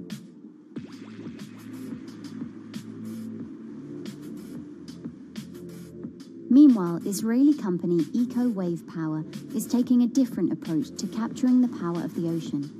For the company's founder, Inna Braverman, developing new sources of renewable energy is a personal mission. I was born in Ukraine in 1986, and 2 weeks after I was born, the Chernobyl nuclear reactor exploded, causing the largest in history nuclear disaster. I was one of the babies that got hurt from the negative effects of such explosion. I had a respiratory arrest and a clinical death. Luckily, my mother, a nurse, approached my crib on time and gave me a mouth-to-mouth resuscitation, which saved my life. I got a second chance in life and decided to do something good with it. Growing up, Inna wanted to be a politician to positively change the world. After working as a translator at a renewable energy company, she decided to change paths. Solar and wind energy were fully commercialized. There were a lot of amazing technologies implemented everywhere. I saw that wave energy, although it's an immense source of electricity, the biggest companies in the world are trying to develop wave energy with no success. And there was kind of a race going on in the world of who is the company that is going to develop a viable wave energy solution first. In 2011, the then 24-year-old Inna co-founded Eco Wave Power. Instead of installing devices offshore, the company's devices are attached to existing breakwaters, jetties, and piers. Our technology is very cost efficient, especially in comparison to the offshore technologies, because we don't need any ships, divers, underwater mooring or cables.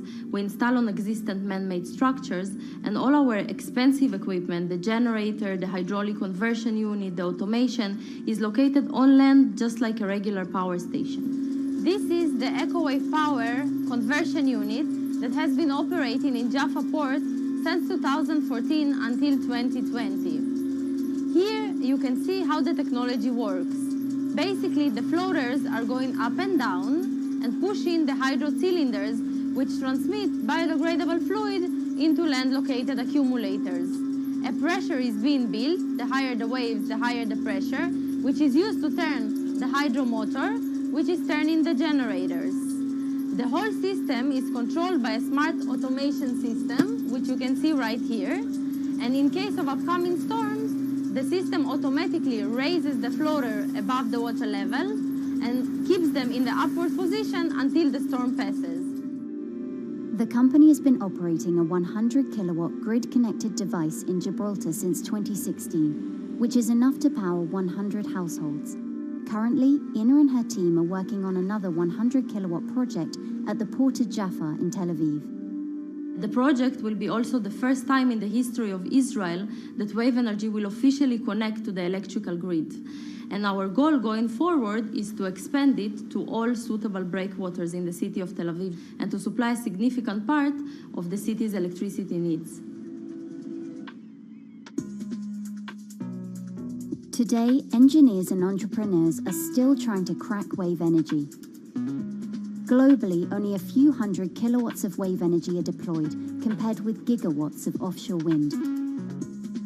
But the field has come a long way in recent years, and with the right engineering solutions, this new power source could eventually become competitive with more mature renewables like solar and wind. I would have a lot more confidence in the success of wave energy companies today as opposed to like 20 years ago. But in the next few years, or maybe the next couple of decades, it will be more likely to be used in remote locations like islands that are otherwise dependent on expensive diesel power, or out at sea on gas decommissioning rigs, or for powering underwater autonomous vehicles. So definitely, wave energy can compete with other renewable energy sources, but I personally believe that this is not a competition. In order to have a 100% renewable energy friendly world, we need all renewable energy sources to work together.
Who are all these people from? Who are all these people from?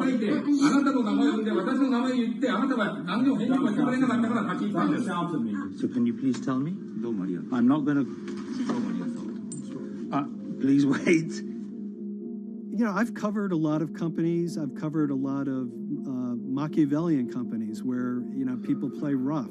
I don't think I've ever seen anything on the scale of Nissan. He is making you, but you act from this side. I mean, it's corrupt. The system is... One of the most dramatic elements was Ravinder Pasi's home being raided by court officials in Yokohama. You scared me.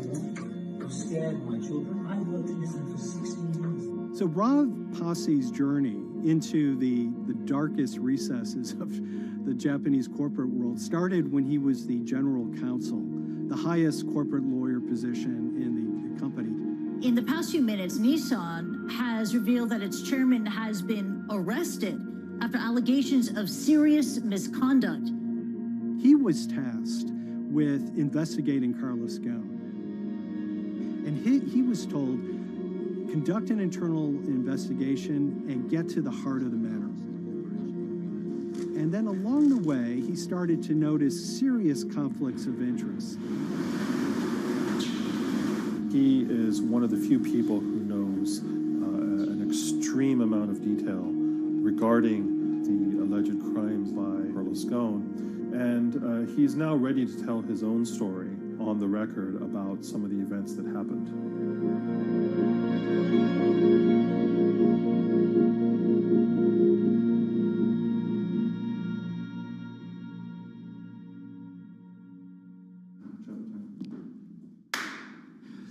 My name is Ravinder Passy. I'm the former Global General Counsel of Nissan Motor Co. Limited. And you could say, yes, I had a front row seat in terms of what was going on. When Carlos Ghosn saved Nissan years ago, he was depicted in Japanese comic books as this hero, and now maybe we'll see comic books where he's the villain. In corporate Japan, Nissan was quite an unusual company. It was led for 2 decades by a non-Japanese executive. Well, Carlos Ghosn was a hero in the Japanese business world. If you had a global business celebrity in Japan and worldwide, it was definitely Carlos Ghosn. In a country with few foreigners at the top, he stood out. But over the years, he saved Nissan from bankruptcy, allied with Renault and Mitsubishi, and turned the alliance into one of the most competitive in the world. Yet as the years went on, I think his ambitions changed a little bit. He started thinking about legacy plays, and one of them was to really tighten the alliance between Renault and Japan. And unbeknownst to him, there was a contingent of senior Nissan executives that were really felt threatened by that move. They really thought that they would lose complete control of the car company, and even in the government, there was probably a little bit of anxiety about a national champion in the auto industry falling under full-blown foreign control. Carlos Ghosn was an auto industry leader, respected by many in Japan. Now he's in jail.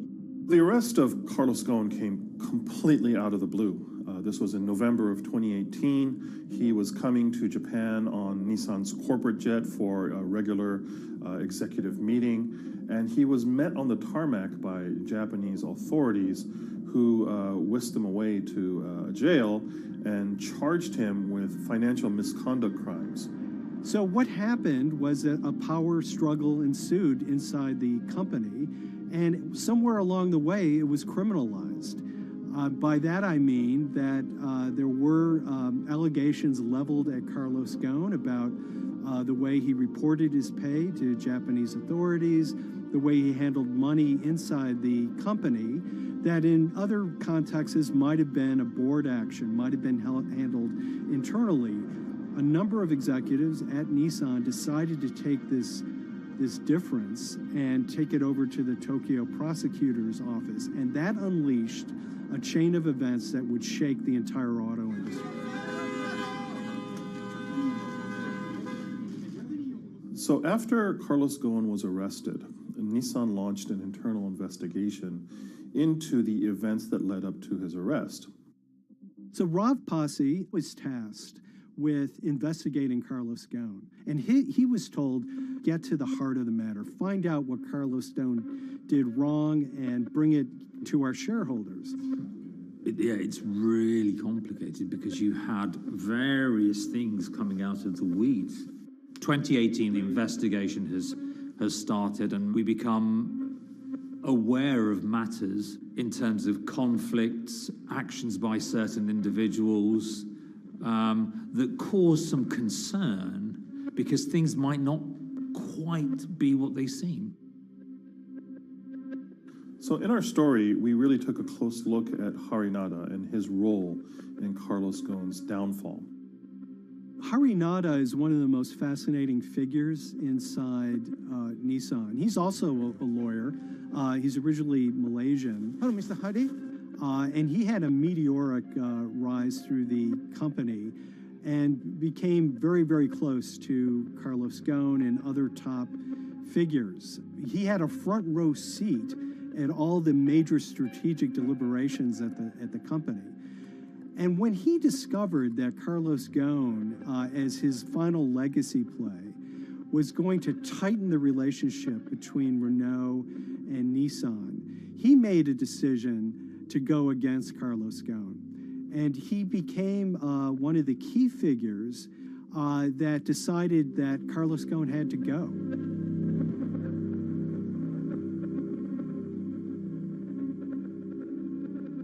Harinada was somebody who actually recruited me into the company. So I have a long-standing relationship with him, or did have a long-standing relationship with him. For many, many years, he was a mentor. I had doubts about the credibility of the process right at the start. Harinada had a plea deal with the Tokyo prosecutors.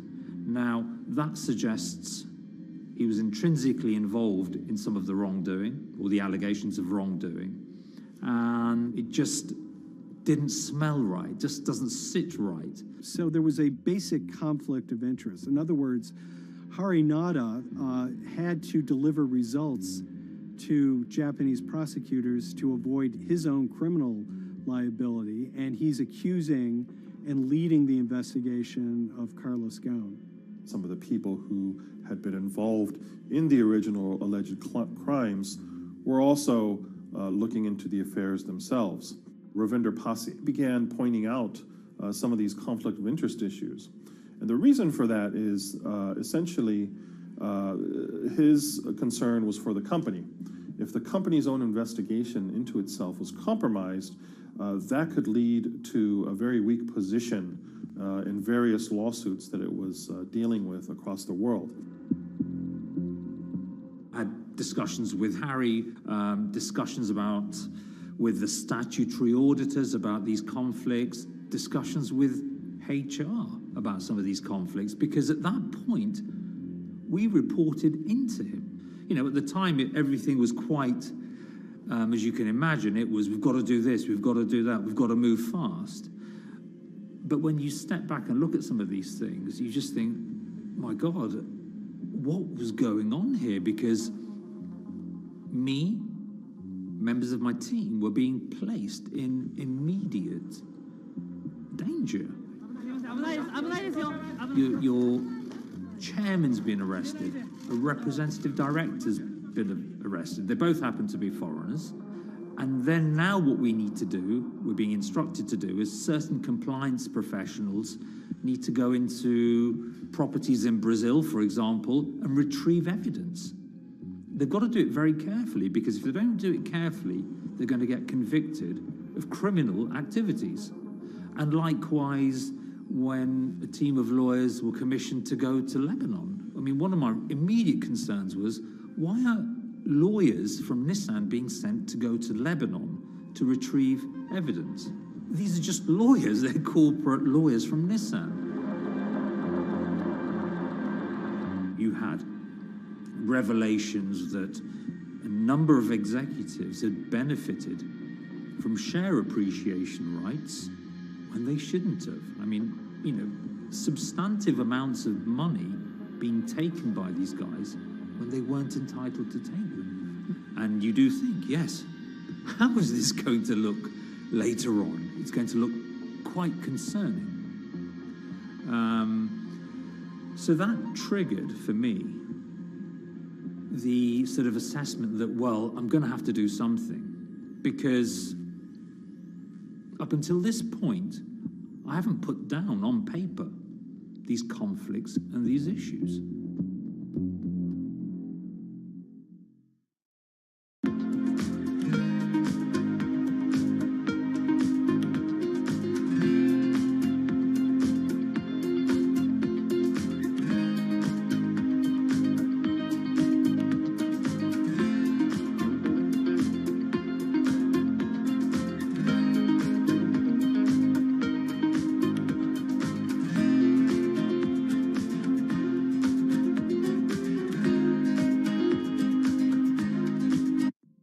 So Rav Pasi makes a fateful move. He writes this letter to the board listing every suspicion he has in great detail, backed up by evidence, backed up by memos, of why this internal investigation had serious problems.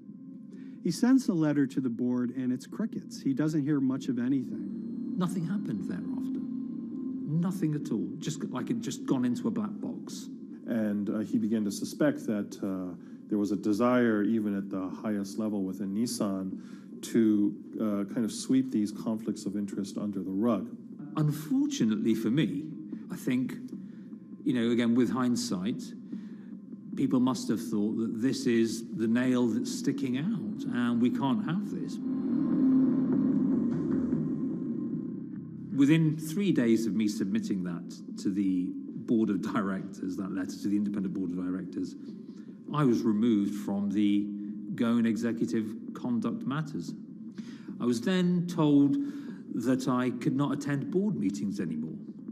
And up until that point, I had attended every single board meeting. I was then also told that after 8 years of being in Japan, I'd be going back to the UK. It eventually transpired that I'd be the VP of Projects and Transformation, managing a team of 3.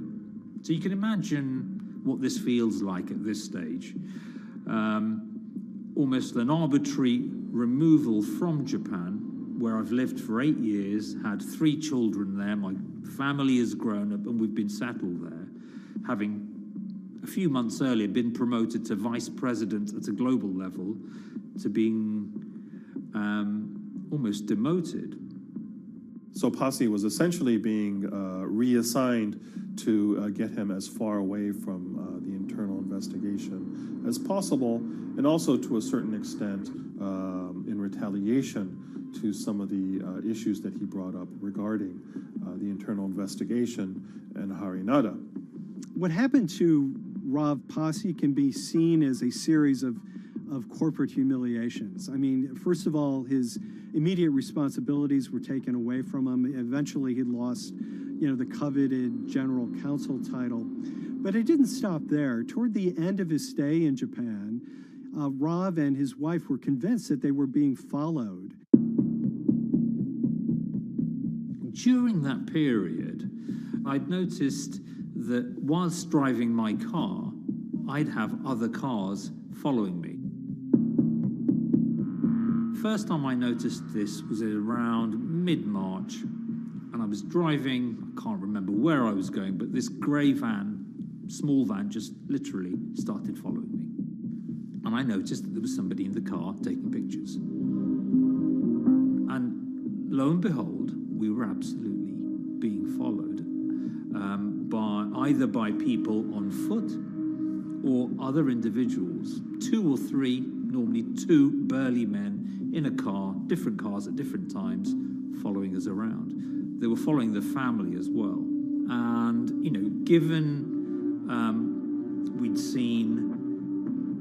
I'd seen the Nissan security department behave in a very, very egregious manner with others in terms of following and surveilling, I was very concerned as to what they were doing and who they were giving this information to. Because if they're giving this information to the authorities, you do think, why? What's going on here? I mean, this is just not normal behavior. And this all culminated in a rather dramatic event in the middle of 2020. Who are you people? Where Nissan had hired a legal team and had obtained an unusual court order from the district court in Yokohama to basically do a search of his home and seizure of his corporate laptop and phone and other documents. If you don't let us in now, we have to break this key. So it was a pretty extreme way to treat someone who'd spent 16 years at the company.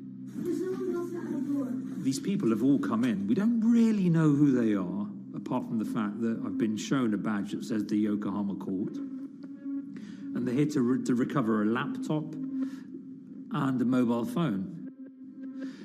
It was even more weird because I'd highlighted to the directors that certain Nissan executives were trying to recover this laptop and this phone whilst I was still in Japan.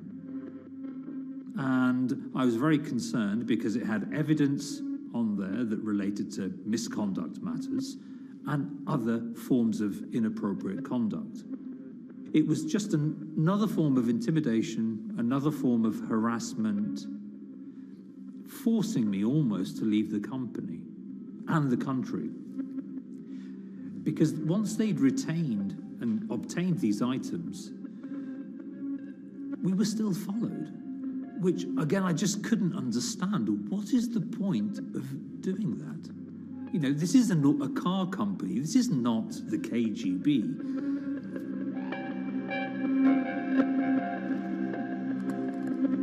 I think it's fair to say that Rob Posse didn't have full battlefield awareness of all the intrigue going on at Nissan. I mean, Hari Nada is interesting because he's both charismatic and charming, and one of the most brutal corporate infighters one could ever run across. This is a confidential company email, right? You should not have this.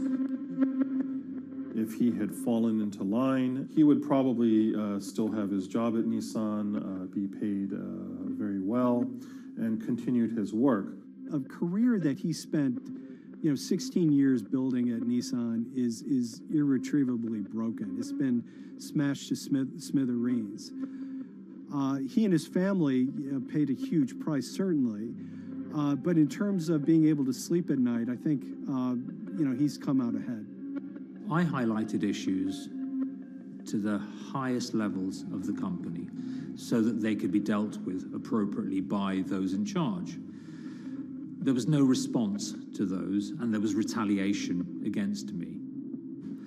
What's really profound, like absolutely profound, is that none of your colleagues, I mean people who you have known for years, forget it. Yeah. You're on your own. Yeah. And you got to be ready for that. You've got to be ready for that.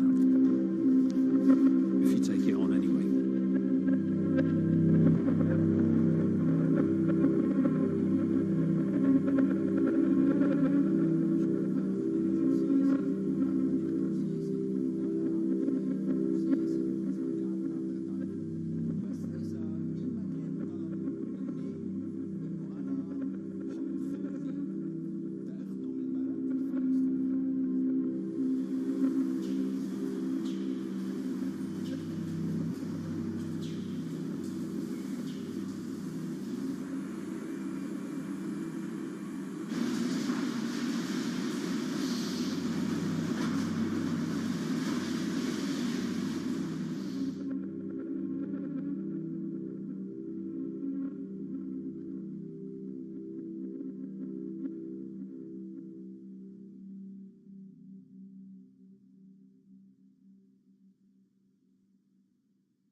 This is the awful truth.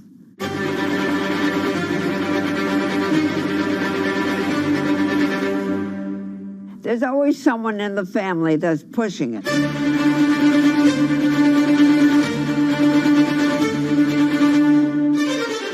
This lady does not deserve to be taken advantage of, especially at your age with your own grandchild. Yeah. My grandma is having to sue them I'm testifying against them. Nobody's talking. They're one floor below right now. I get afraid to go on the elevator. It's sad that it had to devolve to this. It's like a soap opera It's a to very me. sad thing. It's a family feud. A family feud. Here's a family that, on paper, you would think has the wealth that so many people seek, yet at the end of the day, it seemed to sort of rip everybody apart.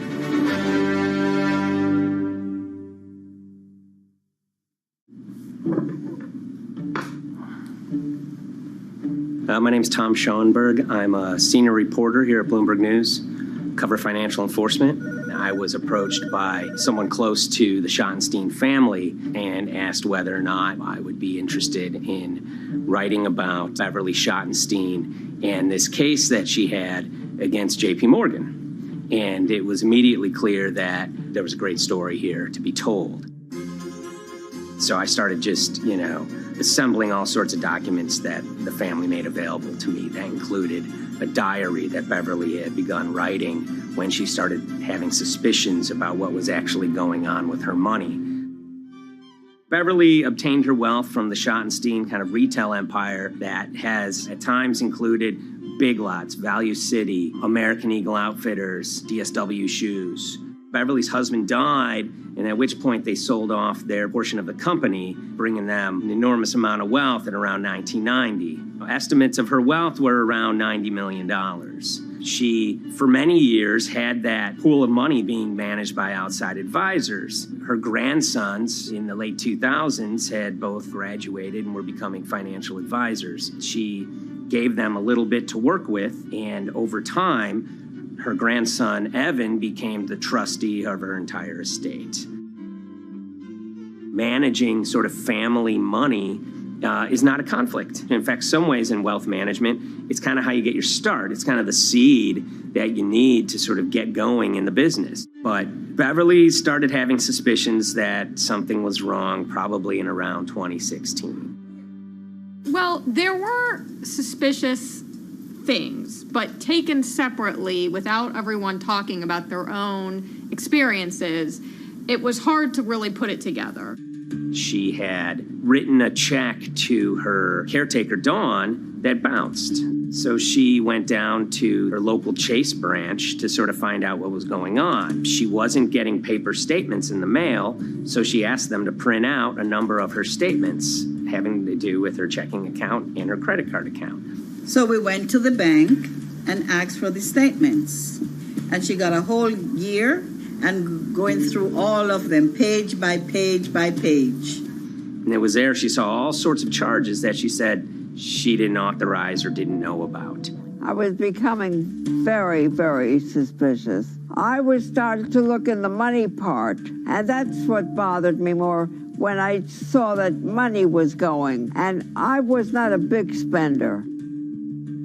Around the same time, Dawn, she starts noticing Beverly's son, who lived in the condominium below her, came up with Evan with a shredder and started grabbing papers in her office area, including some with JP Morgan letterhead, and just started sitting at the kitchen table just shredding documents over and over. Yeah, they came in one morning. They used to do it in the back. Through the back door, and they brought the shredder inside. And then they went in the drawers in the office and took out all the papers, and they started doing it. I was very suspicious because I know you don't go around and destroying papers. Beverly said that they had done this many times before. That's when she said to me, Dawn, I'm going to write my feelings in this black book. Diary. And it's a diary, and she started writing. Each day she would write a little at a time. Around the holidays of 2018, a package had arrived, a FedEx package, and in it were materials about a venture capital fund based out of the Cayman Islands. Dawn and some other family members take a look at this, and they see that Beverly is signed up for this fund to the tune of $5 million over the course of several years. And that was really the beginning of it. That was sort of the tip of the iceberg when it became obvious that something was going on, that my grandmother really wasn't aware of this fund. Beverly started to panic. She got really upset and called, JP Morgan's headquarters in New York and asked for Jamie Dimon. She said she was told someone would call her back, but she says that never happened. She wrote a letter to Evan and Avi, and in there she laid out a number of things that were concerning her: unauthorized trading, the checking account. She had about $1 million worth of jewelry in a safe deposit box, and that her son Bobby had the key to that box, and that jewelry had gone missing. All this was kind of packaged in this, 5-page handwritten amendment to a will and trust. There's such an evolving narrative about why the jewelry was taken. The only truth we really know is that the jewelry is gone. But why it happened, there have been a lot of different stories. You just don't take your mother's wonderful things and hand it out. And they emailed that note to JP Morgan to seize all activity on her account. And it ended up setting off a firestorm after that.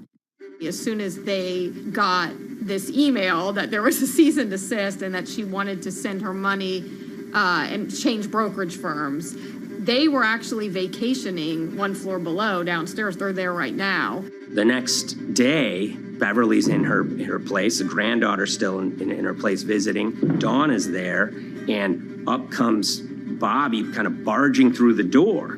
And he's screaming about what was sent to the JP Morgan. They're now investigating them. And he's furious, takes his mother and sort of puts her into a chair, gets pen and paper, and she says physically forced her to write a retraction letter.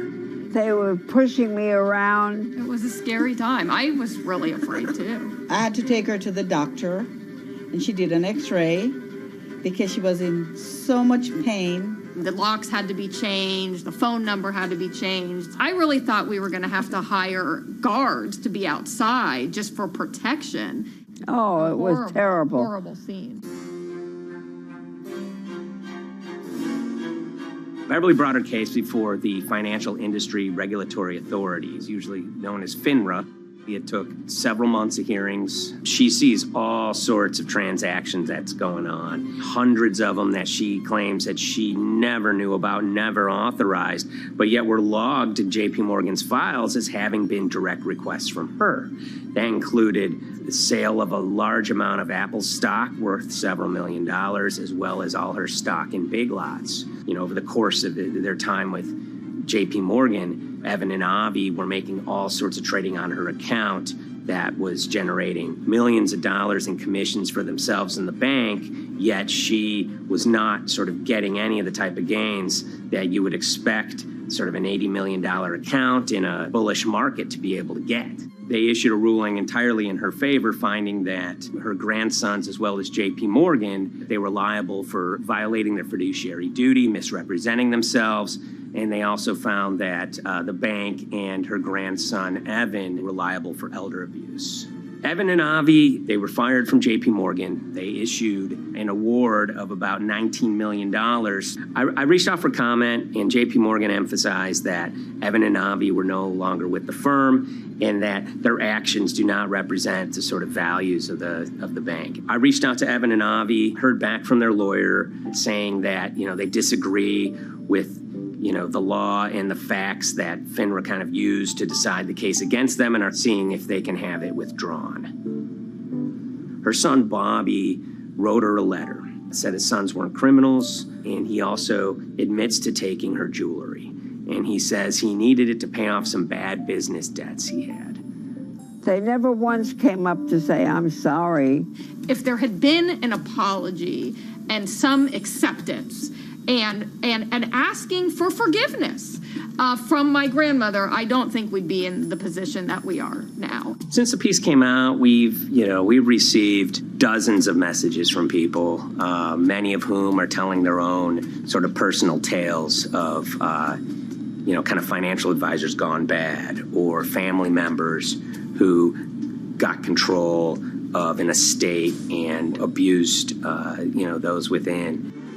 Seems that it's really resonated with a lot of people. I keep, hearing a lot of feedback about Beverly and how, a lot of people feel she did the right thing. You're never too old to stand up for yourself and try to right an injustice. She was adamant that she wanted to stand up for herself. But at the end of the day, they did wrong. It's a painful life lesson. You know, Beverly taught them that you don't mess with grandma.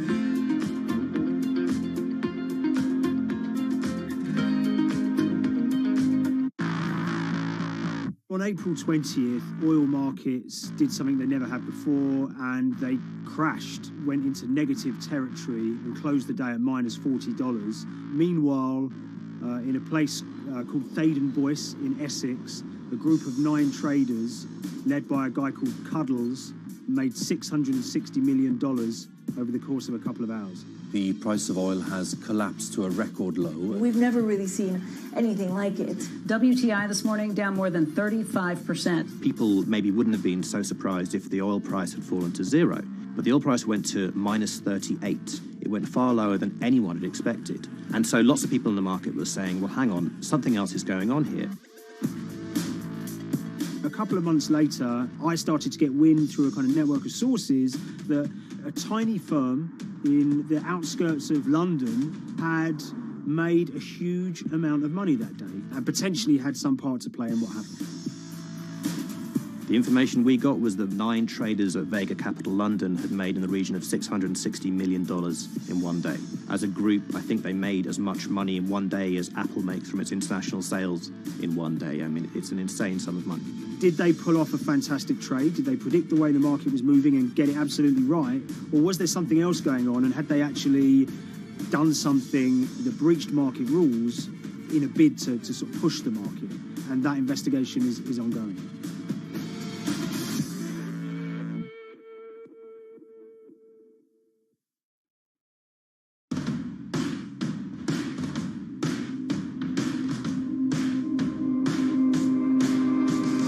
So Paul Commins is a trader who cut his teeth in the pits in the 80s and 90s when everyone had a nickname. His was Cuddles.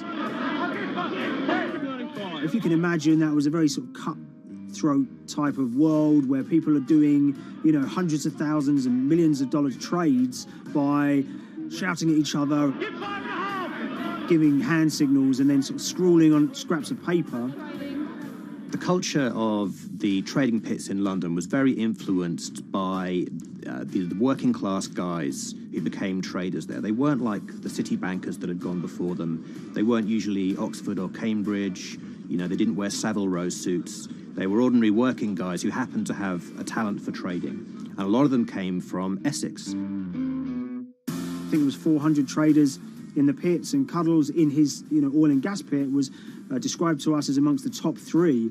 Amongst that, was very successful and made, you know, very large amounts of money as a young man. But, you know, inevitably, mechanization and the arrival of electronic markets was the kind of death knell for the pits. And in 2005, the IPE closed down. And when the pits shut down, a lot of the traders who worked there lost their jobs or quit or went to work for financial institutions.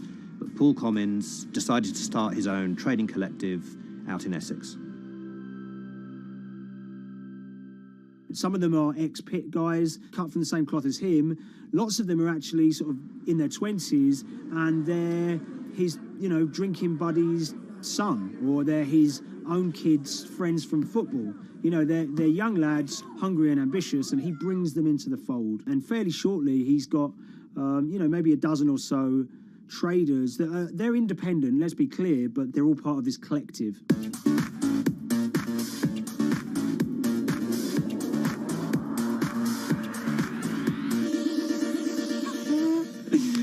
Yeah, I'll let Liam deal with Essex.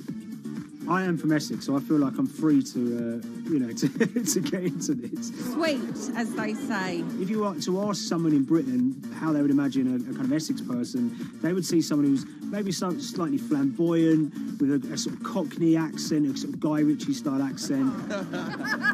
Not afraid to splash the cash, but it's probably pretty bright and has done well for themselves. Don't even make sense, does it? But, these guys, they drove around very nice Rolls Royces and Bentleys. They went to places like Marbella on holiday. Thaden Boyce is a very wealthy place. You have to have considerable income to be able to afford to live in that village. It's a really nice place to live, and it's 20 minutes tube ride away from the city.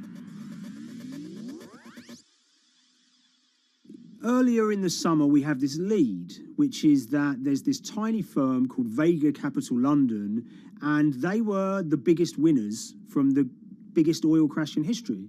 Anyone that covers markets is going to be surprised about that. You're thinking your BPs of the world or your Glencores, but there's this tiny firm. And one of the big challenges that we had was actually finding out who worked with Vega Capital. It wasn't immediately obvious, and at first we had absolutely no idea.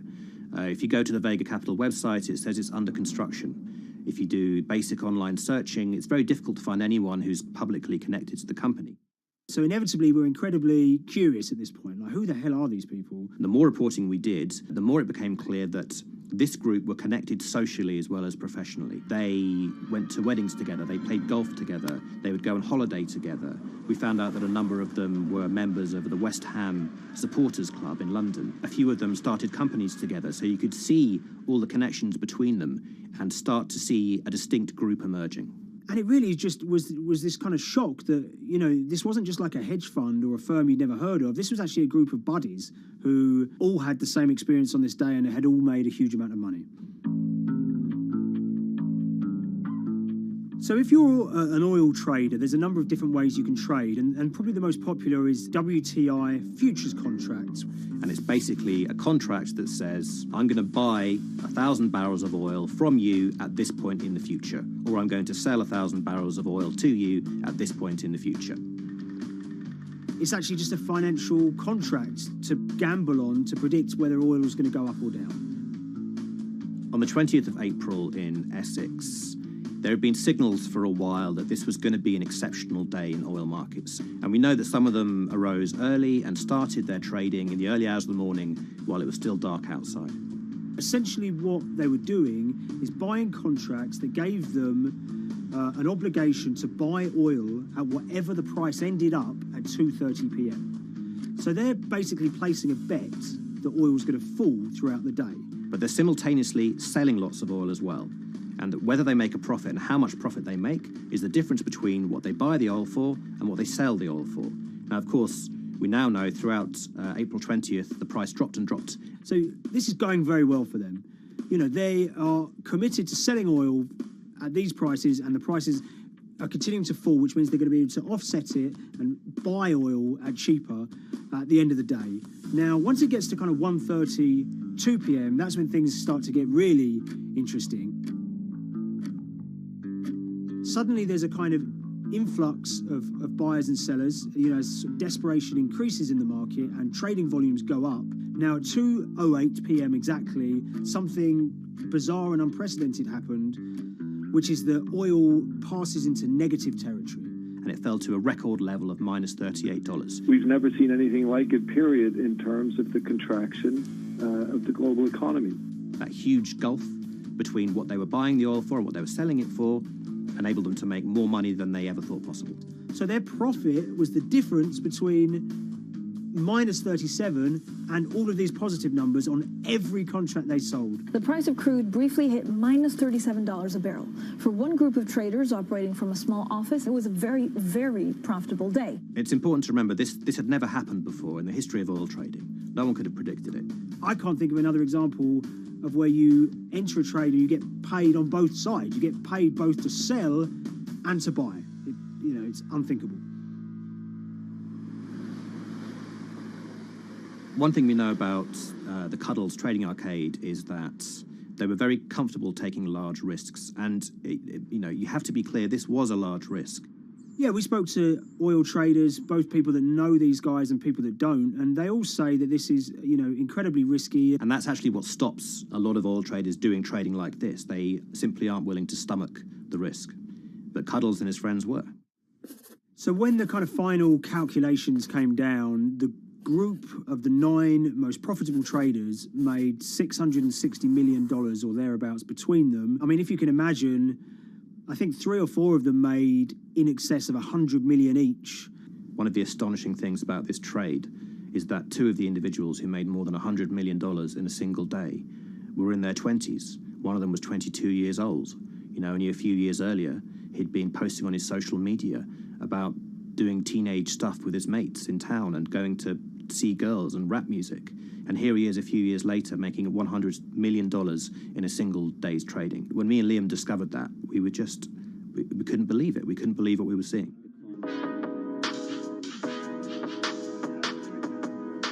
Oil trading is a zero-sum game. Anytime you're making money as an oil trader, someone else is losing it. Amongst the biggest losers were the investors in this Chinese fund, Crude Oil Treasure Fund. There were thousands of them, and they lost everything. Lots of people had put their savings into oil funds.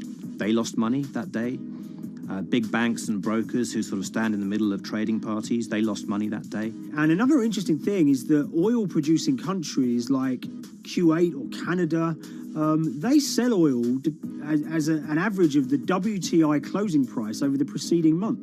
So the fact that one of those numbers in that average was minus 37 meant, if you can imagine, countries like Saudi Arabia and Kuwait potentially lost a couple of dollars on every single barrel of oil they sold that month.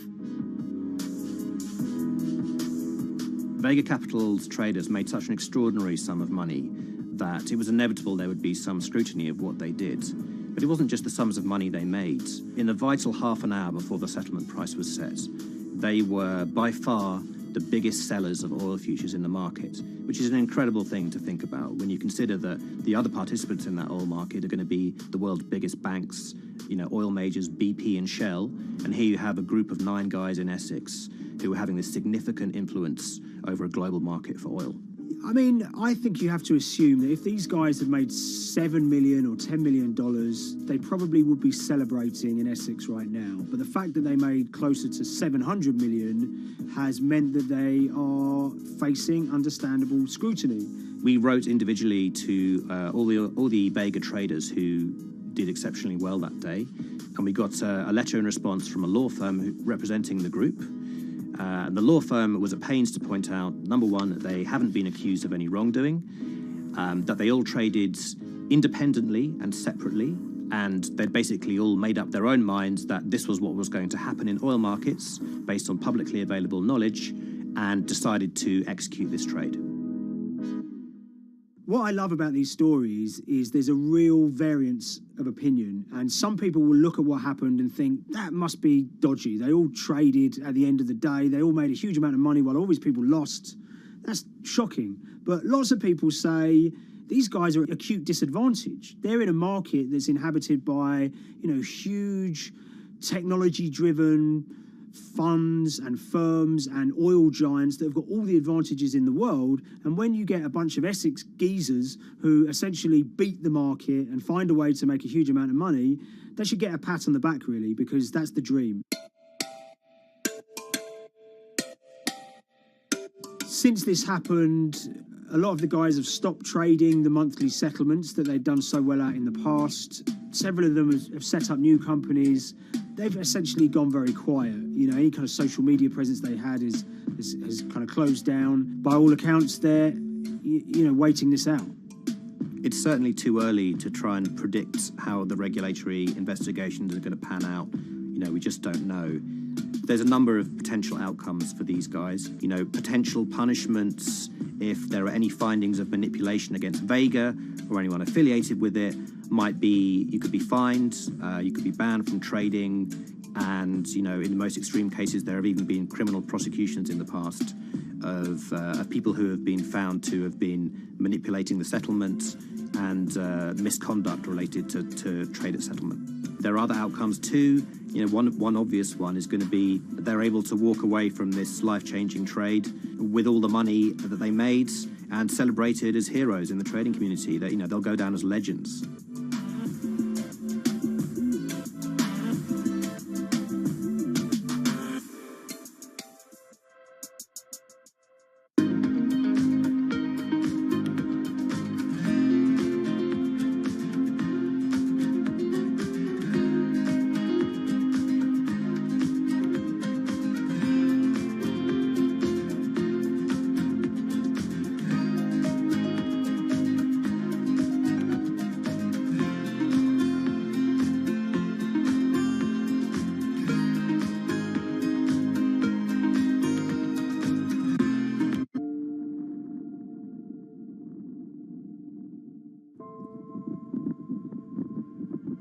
It's very important, given the nature of the climate crisis right now, for the general public to have an understanding of what progress is or is not actually happening. And I think many readers right now, they'll see these hundreds and hundreds of companies making these big, bold climate claims.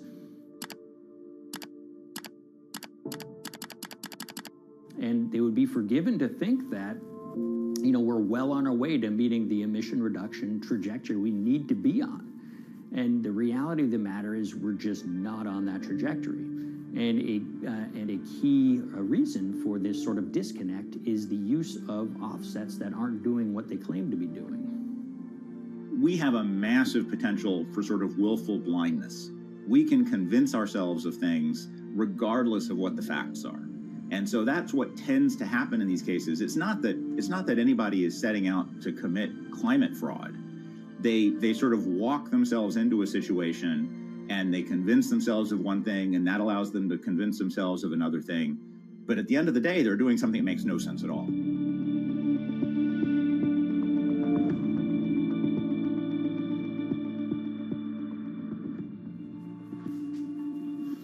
My name is Ben Elgin. I wrote the story about how the billion-dollar market for carbon offsets is setting back the fight against climate change. So one of the challenges in reporting on carbon offsets and trying to figure out what's going on is really finding good experts who have been steeped in this marketplace and are willing to candidly talk about it. One of the best people for this is a fellow named Mark Trexler, and I've been talking to him for more than a decade. My name is Mark Trexler. I've worked in climate change for the last 30 years. I was actually hired by the World Resources Institute in Washington to work on the first carbon offset project in 1988. In terms of defining a carbon offset, one of the beauties, so to speak, of greenhouse gases, sort of the silver lining of greenhouse gases, when you put up a molecule of CO2 into the atmosphere, it can be anywhere in the planet in 7 days.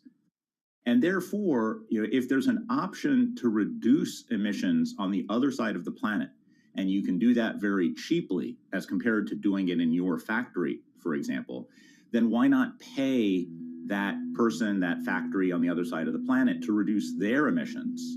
Then you are, in a sense, offsetting your emissions, and the atmosphere doesn't really see your emissions anymore.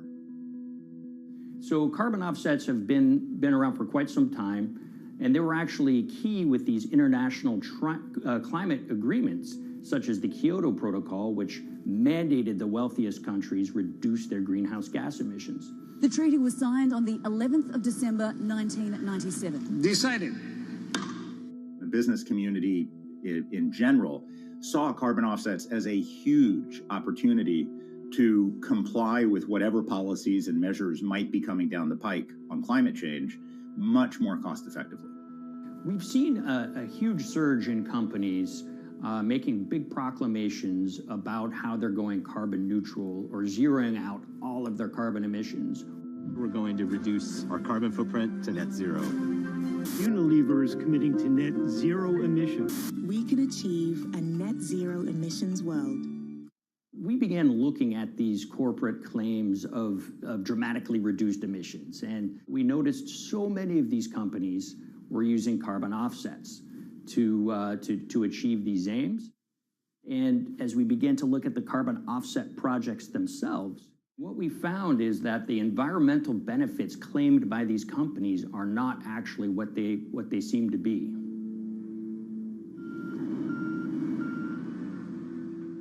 And as we sort of saw and spotted a number of these very aggressive carbon offset projects, which appeared to be generating inflated credits or bogus credits, we saw a number of them were associated with the Nature Conservancy.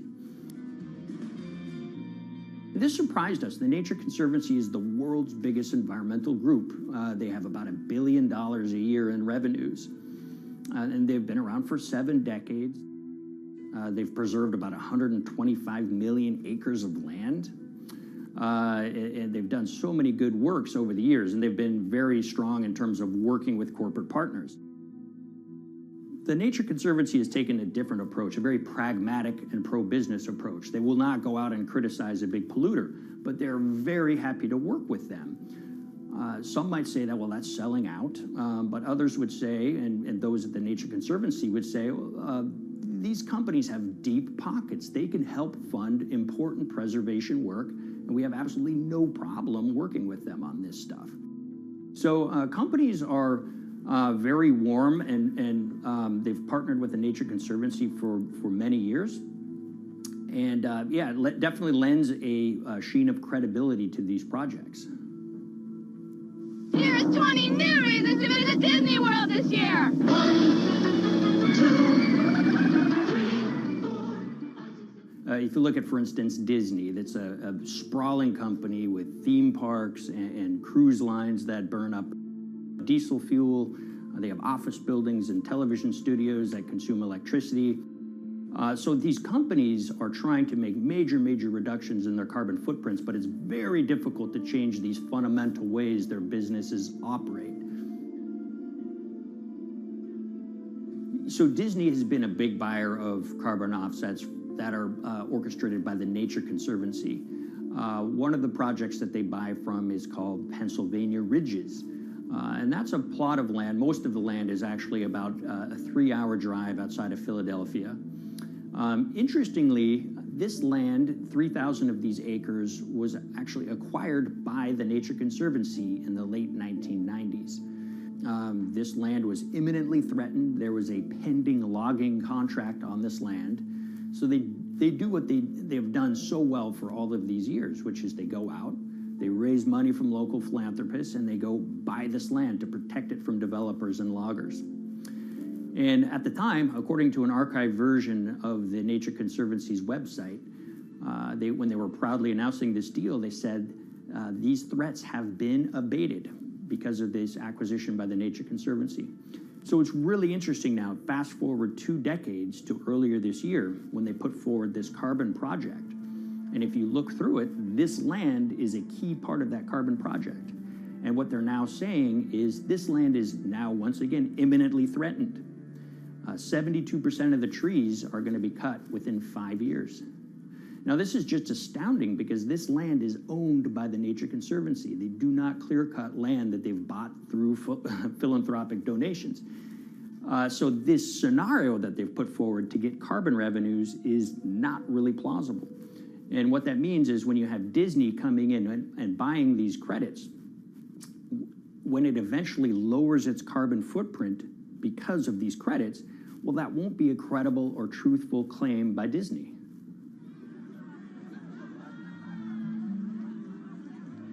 So this is an organization that truly understands the threat of the issue of climate change and is wanting to do its part to address this. However, in this situation, it just appears their drive, which they've had for decades, to increase the amount of revenues that it can use for land preservation work. Nature Conservancy and many others see that the carbon credits as a pot of money that they can tap into to further their own benevolent aims. But unfortunately, what this has resulted in is claims of climate progress that just aren't really happening. So the Nature Conservancy defends vigorously these deals, and they and others will say, look, our projects are just following the rules that these registries set up. So some would also put some of the blame on the registries themselves because they're setting up the rules which allow these vapid projects to get up and sold. So we've reached out to all of the companies we mentioned in this story, including Disney. They didn't want to be interviewed for this story, but they all told us that, look, we have to rely on the experts out there, and those experts, they say, are these carbon registries that have been set up. Most of these Nature Conservancy deals are set up and sold on this exchange. It's called the American Carbon Registry. Now, it's the oldest of these registries that allow voluntary carbon credits to be sold. They've been around since 1996. What these offset registries do is they set up rules, and any carbon offset project has to follow those rules. But there's this tension that's always there. If the rules are too strict, then it's going to be very hard for carbon offset projects to get up and running. So there's this balance going on where the registries want rules that attract projects, but they don't want it to be so strict where it will disincentivize projects from getting listed. One of the challenges with designing carbon offset systems is that there are normally two people at the table. You have buyers and you have sellers. And to some extent, you have policymakers, but you know, the buyers and the sellers are really the ones with the expertise, with the incentive to really participate hard, make a lot of things happen. And the challenge there is that both of them sort of want the same thing, or they're both happy with the same thing. They're happy with low-cost offsets and a lot of them, because that works for their business model. You end up, though, with nobody really representing the atmosphere, so to speak. Nobody's really representing the climate in those discussions. And so the policies end up biasing the whole system. And you end up in sort of a race to the bottom. And that's what we've seen happen. You know, when it comes specifically to the topic of carbon offsets, you know, I am a fan of carbon offsets in the sense that they can help mitigate climate change. They absolutely can. But, you know, if we're not going to do it correctly in a way that actually does help mitigate climate change, then it's nothing but a distraction. And, you know, after 30 years, you have to start wondering, is it really just a distraction? And that's really unfortunate, but that's where we are. Ultimately, what needs to happen is systemic change. You know, we're sort of nibbling around the edges with some of these different things. We need to change how we produce energy. We need to change how we transport ourselves. We need to change what and how we eat. You know, we need systemic change associated with transitioning to a low carbon economy. A lot of what we're doing today is not promoting systemic change. It's sort of trying to stick your thumb in the dike to preserve the current system. And at the end of the day, that can't really work.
The Hyperloop. There's a good chance you've heard the name by now. This is the Hyperloop system. It can take people hundreds of miles in minutes.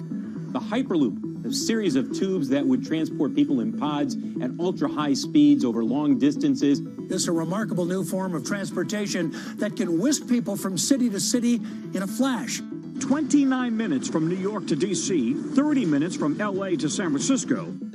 For years, we've been seeing these futuristic, utopian renderings of some cross between a spaceship and a monorail. But lately, the Hyperloop is becoming much more real. Yes! It was surreal to be even sitting inside a Hyperloop, and just even more incredible to actually be like riding down a track in something that was nothing more than a crazy idea 6 years before. Companies all around the world have been developing and testing the technology needed to propel passengers at speeds of over 1,000 kilometers per hour. But for many, speed is only the first step to unlocking the full transformational effects of a new mode of transportation. Fast is what we just sort of take for granted in the Hyperloop world. It's the network effects that really deliver the benefit. And that opens up a completely different scale of economic opportunity.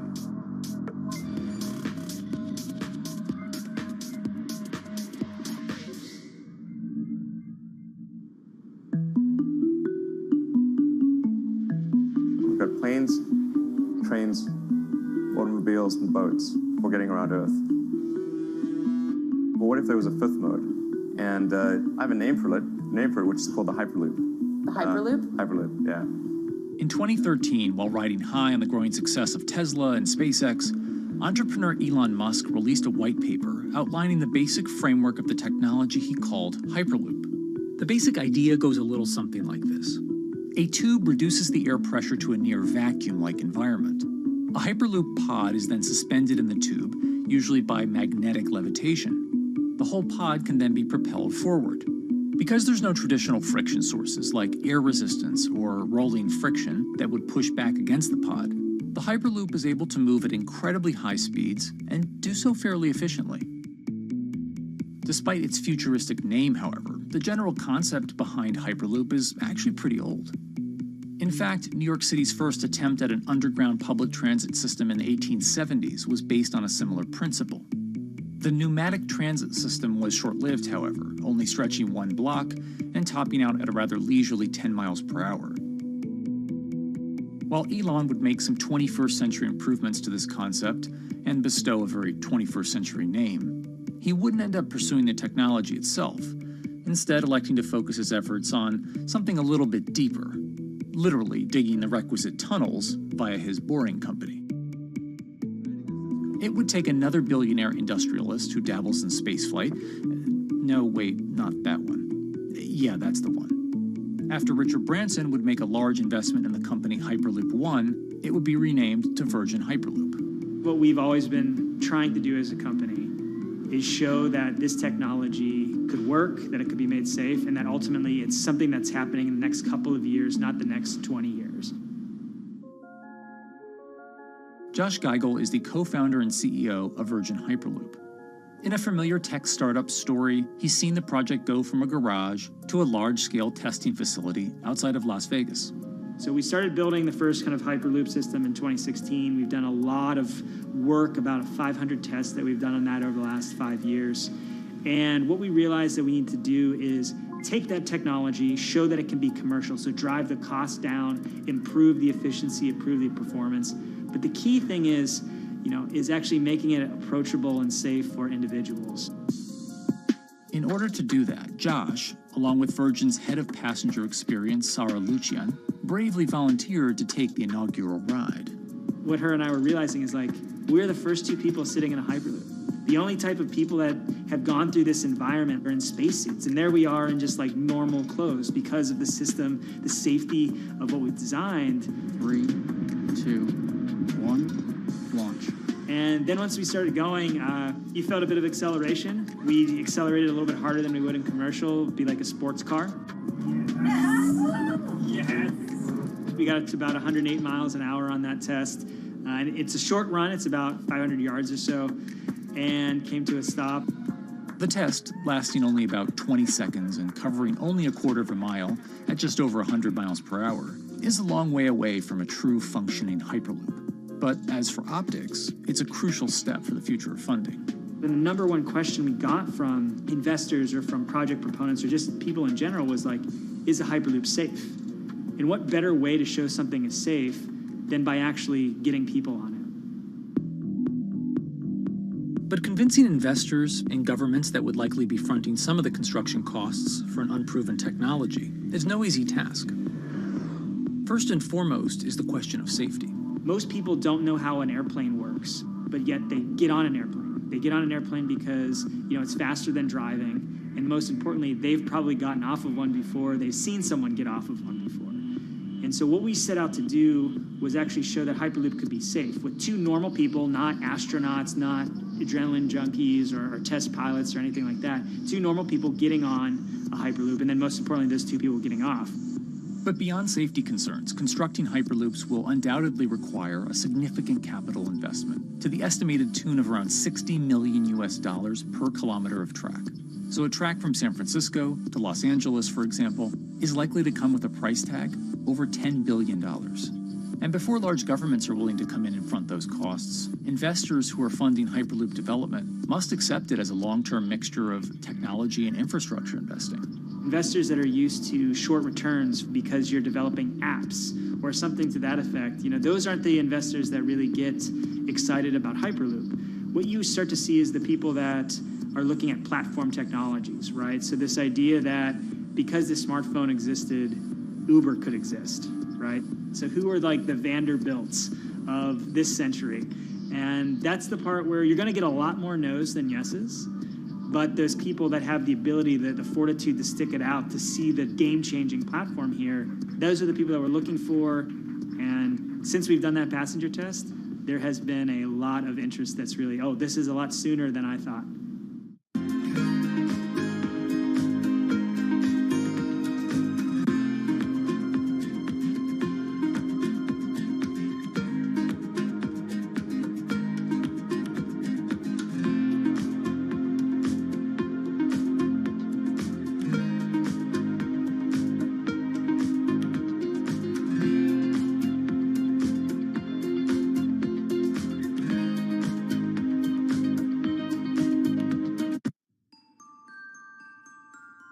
Envisioning the ripple effects of what Hyperloop could achieve, though, is fairly challenging at this stage of development. It's fast, yes, but for point-to-point travel, traditional maglev trains can move pretty fast as well. And outside of China, South Korea, and Japan, even those haven't seen much adoption elsewhere due to the high costs and questionable profitability. The Shanghai line in China, for example, loses around $100 million every year. Hyperloop companies, however, believe they can offer something different than traditional railway lines. My name's Alan James, and as far as I know, I'm the only guy on the planet who's written a government-level business case for 300 kmh conventional high-speed rail, 500 kmh maglev, and 1,000 kmh Hyperloop. It's fundamentally about moving people from where they are to where they want to go, when they want to make those journeys, and doing it in much smaller numbers. So pod designs for Hyperloop range from 12 to 28 seats, typically. Why are they small? It's because small enables the network to operate flexibly. And a great example of that is the east-west strategic route across the north of England, from Liverpool to Manchester to Leeds. So to get from Liverpool via Manchester to Leeds by train is just short of 2 hours today. It'll probably take you 2 hours driving as well in average traffic conditions. Net result is those three city regions remain three separate entities: Liverpool, Manchester, Leeds. There's very little commuting traffic between those urban areas. Hyperloop absolutely changes that from the ground up. Liverpool to Manchester is a 5 or 6 minute journey. Manchester to Leeds is also a 5 or 6 minute journey. What that effectively does is create a single super city economy. In this vision, the Hyperloop acts a little more like a highway, where pods have fixed destinations and don't need to stop along the way. Meaning you can travel on a Hyperloop network from, say, Liverpool to Leeds, while the pod behind you travels from Liverpool to Manchester. And if that metro Hyperloop network is connected to other networks from the same location, You could travel from Liverpool to Paris or Liverpool to Amsterdam, all without making a single stop. For passengers, for business, for leisure, that is utterly transformational. For high-value freight and logistics, it's equally transformational. But critically, if you do a Hyperloop network at scale, you begin to deliver massively significant carbon savings too. A multi-regional Hyperloop network could become a replacement for both short-haul passenger and cargo flights and traditional ground transportation, both of which are significant carbon producers. One Hyperloop-connected distribution hub, perhaps at an airport that is predominantly used for international air freight, replacing maybe 10, 12, 15 distributed road hubs. It takes a lot of polluting and inefficient truck haulage off the roads. That itself means roads gain extra capacity. Hyperloops will still need to use electricity to both move pods and maintain the near-vacuum environment in the tube. Proponents of the technology believe that this can be done by using renewable sources, including a combination of solar panels and battery technology that could be used along the Hyperloop itself.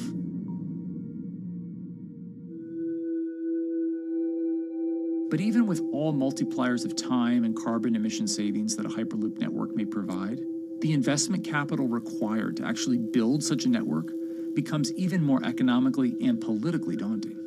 Committing doesn't mean spending billions on day one. Committing means, how do we phase it?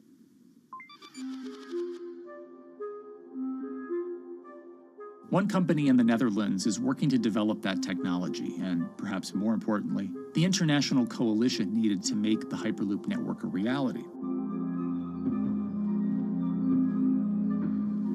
So we are here in Europe's first full-scale Hyperloop test facility of Delft. And while this testing tube might not seem as large as others, inside is a key technology to create the on- and off-ramp type infrastructure of a Hyperloop network. That is, a lane switch. That's something we can already test here. You can actually see it here, that the track is diverging from one track into two. That makes it possible to eventually split up the Hyperloop track in two sections. And in that sense, you can create a complete Hyperloop network that in the end will make it possible to travel, for example, over a whole continent. Take Europe, for example, with the same ease as you can now travel with a metro in a city. The nice thing about this magnetic levitation system that we've developed is that there's absolutely zero moving components in the track. So for example, if you have to do a lane switch, all you do is that the tube basically splits up, and statically the tracks also split up. And whenever the vehicle enters a switch, it either pulls itself to the right with its magnets, or it pulls itself to the left with its magnets.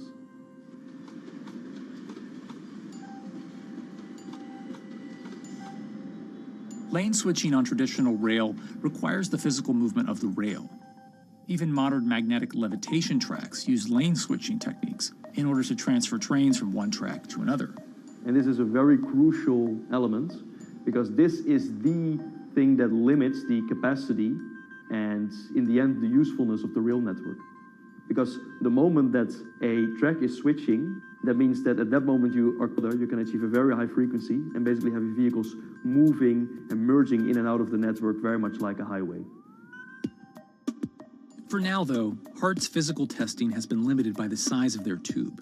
Because the test track is only 30 meters long, they haven't tested this lane switch at speeds greater than 20 kilometers per hour.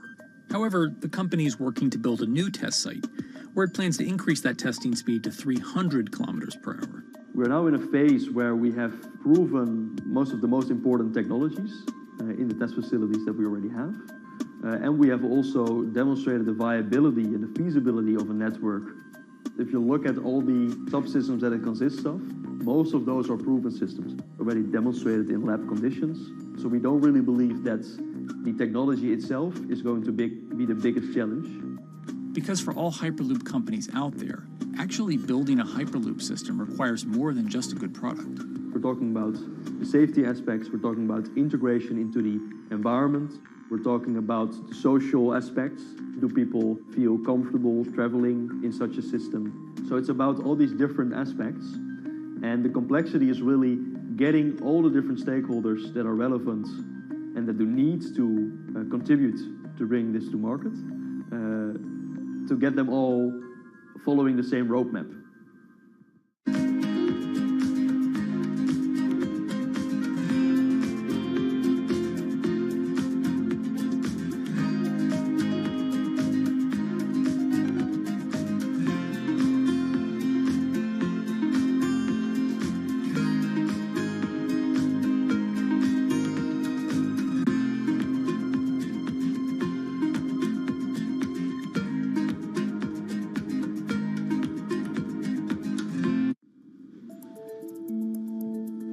In order to help build this coalition of private and public interest in Hyperloop development, HART in 2018 partnered with other Hyperloop companies from Europe and Canada. The goal was to define, establish, and standardize the framework to regulate Hyperloop systems. Right now we are working with all the Hyperloop developers together in setting up the first, let's say, structure for starting the standards drafting. One of the most important goals for HART is interoperability, which is essentially making sure the different systems can communicate with each other. Interoperability is so important because what we want to achieve is actually have this seamless travel experience. So you don't want to end up, for example, going from Madrid to Paris and then switching because you need to use a different technology to get, for example, to Amsterdam. The idea being that as companies around Europe create the first commercial Hyperloop tracks between individual cities, one day those can all be connected to a larger network. Everyone that believes that Hyperloop is a future transport system also realizes that there is a need to have this network because that's where Hyperloop thrives. Hyperloop is such a huge project. It's definitely not something that you can do on your own or as a single company. So you need to do it with a lot of other companies. You need to have the governments. I think in that sense, the biggest challenge that we've encountered is to really get all the required parties together to take the steps in development and commercial implementation. HART's next plan is to build the European Hyperloop Center, an open testing facility which will include a 2.6-kilometer test track. And the company hopes to test travel speeds there at up to 700 kilometers per hour. Virgin Hyperloop is also racing to construct the first commercial Hyperloop route, with projects in various states of development in India, Saudi Arabia, and the United States. Recently, the company announced plans to build a Hyperloop certification center in West Virginia, which will include a 6-mile-long test track. Proving the technology here will be crucial if Hyperloop networks can find a home among infrastructure investments that the Biden administration hopes to make. The idea that there's multiple Hyperloop companies, I think, is a redeeming aspect in the business. People really want to see something happen, so having multiple people move forward is good for that. I was struck when Josh and Sarah rode the pod. 2 or 3 of the major outlets used the phrase, "We now have a new mode of transport."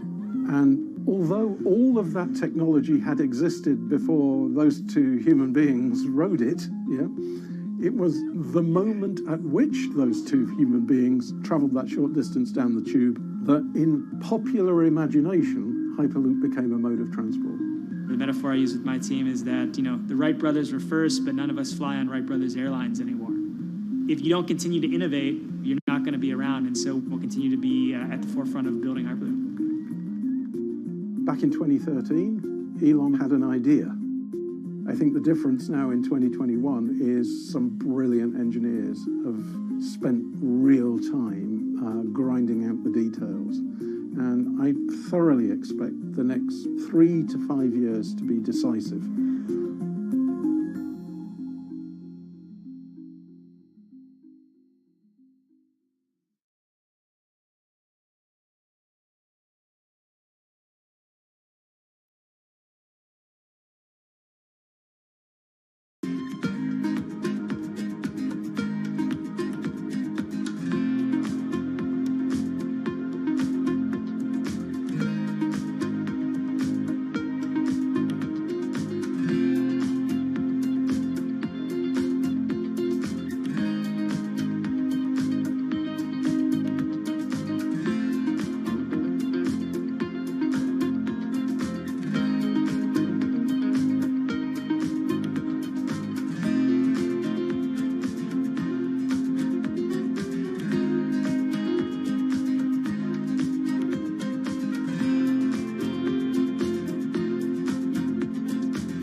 how hydrogen can transform our energy usage.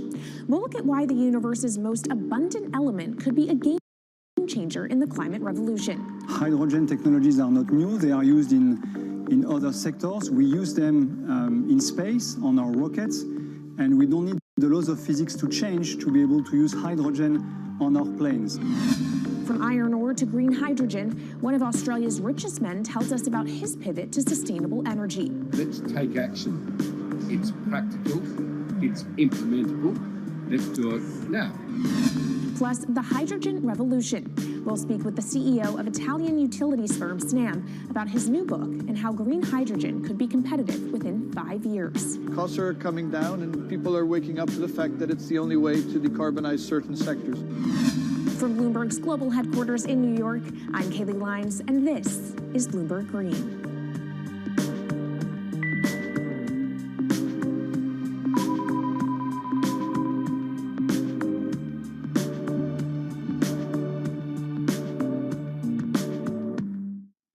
It's a new year, so here at Bloomberg Green, we're highlighting new solutions in the fight against climate change. And one of those is as old as the universe itself, hydrogen. It's the simplest element around, but could well be a game changer when it comes to turning around our dependence on fossil fuels. Today, hydrogen is used in the chemicals industry to produce petroleum products. It's also starting to be used in steel production, an industry under a lot of pressure to decarbonize. But it has far more uses as well, from powering cars to heating our homes. And Bloomberg New Energy Finance sees a seismic shift in the sector in the next 10 years as green hydrogen squeezes out dirtier alternatives. So-called gray hydrogen dominates today. But as renewable electricity gets cheaper and more accessible, so will green hydrogen. In this week's edition of Bloomberg Green, we'll explore what this push into hydrogen means for tackling climate change. We'll hear from Australian billionaire Twiggy Forrest about his pivot from iron ore to hydrogen, and we'll also speak with the CEO of Italian utility company Snam about his book, The Hydrogen Revolution. But first, what are we using hydrogen for? And why does it actually matter? Christine Lee Edwards explains. Hydrogen, the most plentiful element in the universe. On Earth, we find it mostly bonded to oxygen in the form of water, or in other gases known as hydrocarbons. Hydrogen gas, H2, burns hot and clean, making it an attractive tool in the race to net zero. But isolating hydrogen from other elements is no easy task. Today, the cheapest way to do this is via chemical processes that break up natural gas. This releases a lot of carbon dioxide. Another method is to use electricity to split water molecules in a process called electrolysis. Although there is no carbon byproduct, a lot of electricity is needed. And if this power comes from burning coal or gas, it negates the zero emissions goals of using hydrogen to begin with. Hydrogen produced in this way, powered by fossil fuels, is called gray hydrogen. If carbon capture and storage is used together with fossil fuels, then it becomes blue hydrogen. If nuclear power is used, it's called pink. And finally, green hydrogen is when it's produced via electrolysis and powered from renewable sources. This method is considered emissions-free. It's predicted that by the early 2030s, H2 made from renewables will be cheaper than that made from fossil fuels. But that hinges on the cost of electrolysis declining, which will be achieved through larger projects and an expansion of manufacturing. To be clear, vast amounts of H2 are already used today. Global production in 2018 totaled 117 million metric tons. This hydrogen is mostly used for its chemical properties, not as a source of energy, and very little of it is clean. Some sectors like steel could start using hydrogen for these chemical properties, replacing coal. Industries like cement and glass may also use hydrogen as a source of heat. Another advantage is its energy storage potential. It can be stored over long periods of time and used when more power needs to be added to the grid. It also could hold an advantage over batteries in heavy transport and shipping. The promise of hydrogen for energy has been around since at least 1874, when Jules Verne wrote about it in his book, The Mysterious Island. But the future of hydrogen will depend on policy. Countries with net zero targets, carbon pricing, and hydrogen strategies with investment mechanisms are likely to see the highest H2 demand.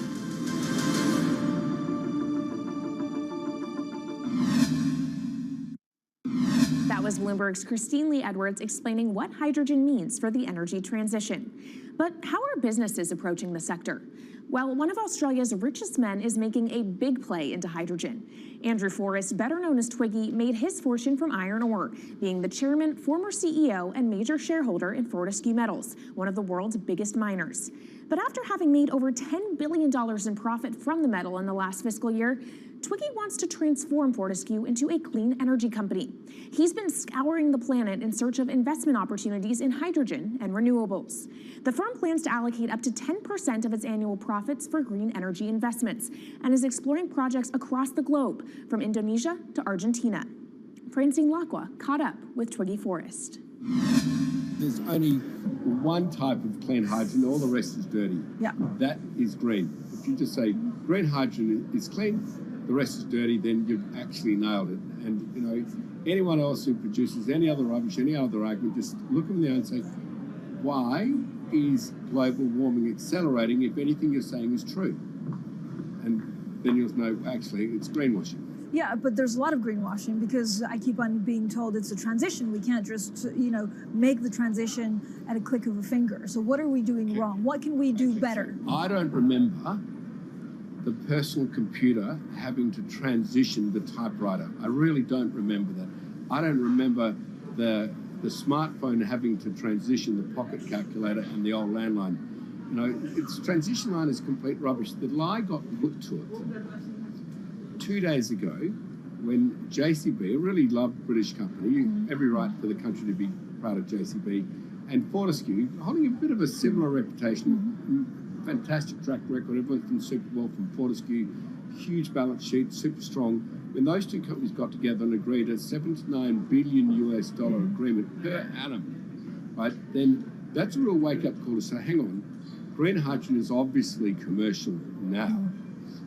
You know, every other form of fossil fuel hydrogen, you know, it can compete with it on price, it can probably lose on price, but what we know, it is cooking the planet.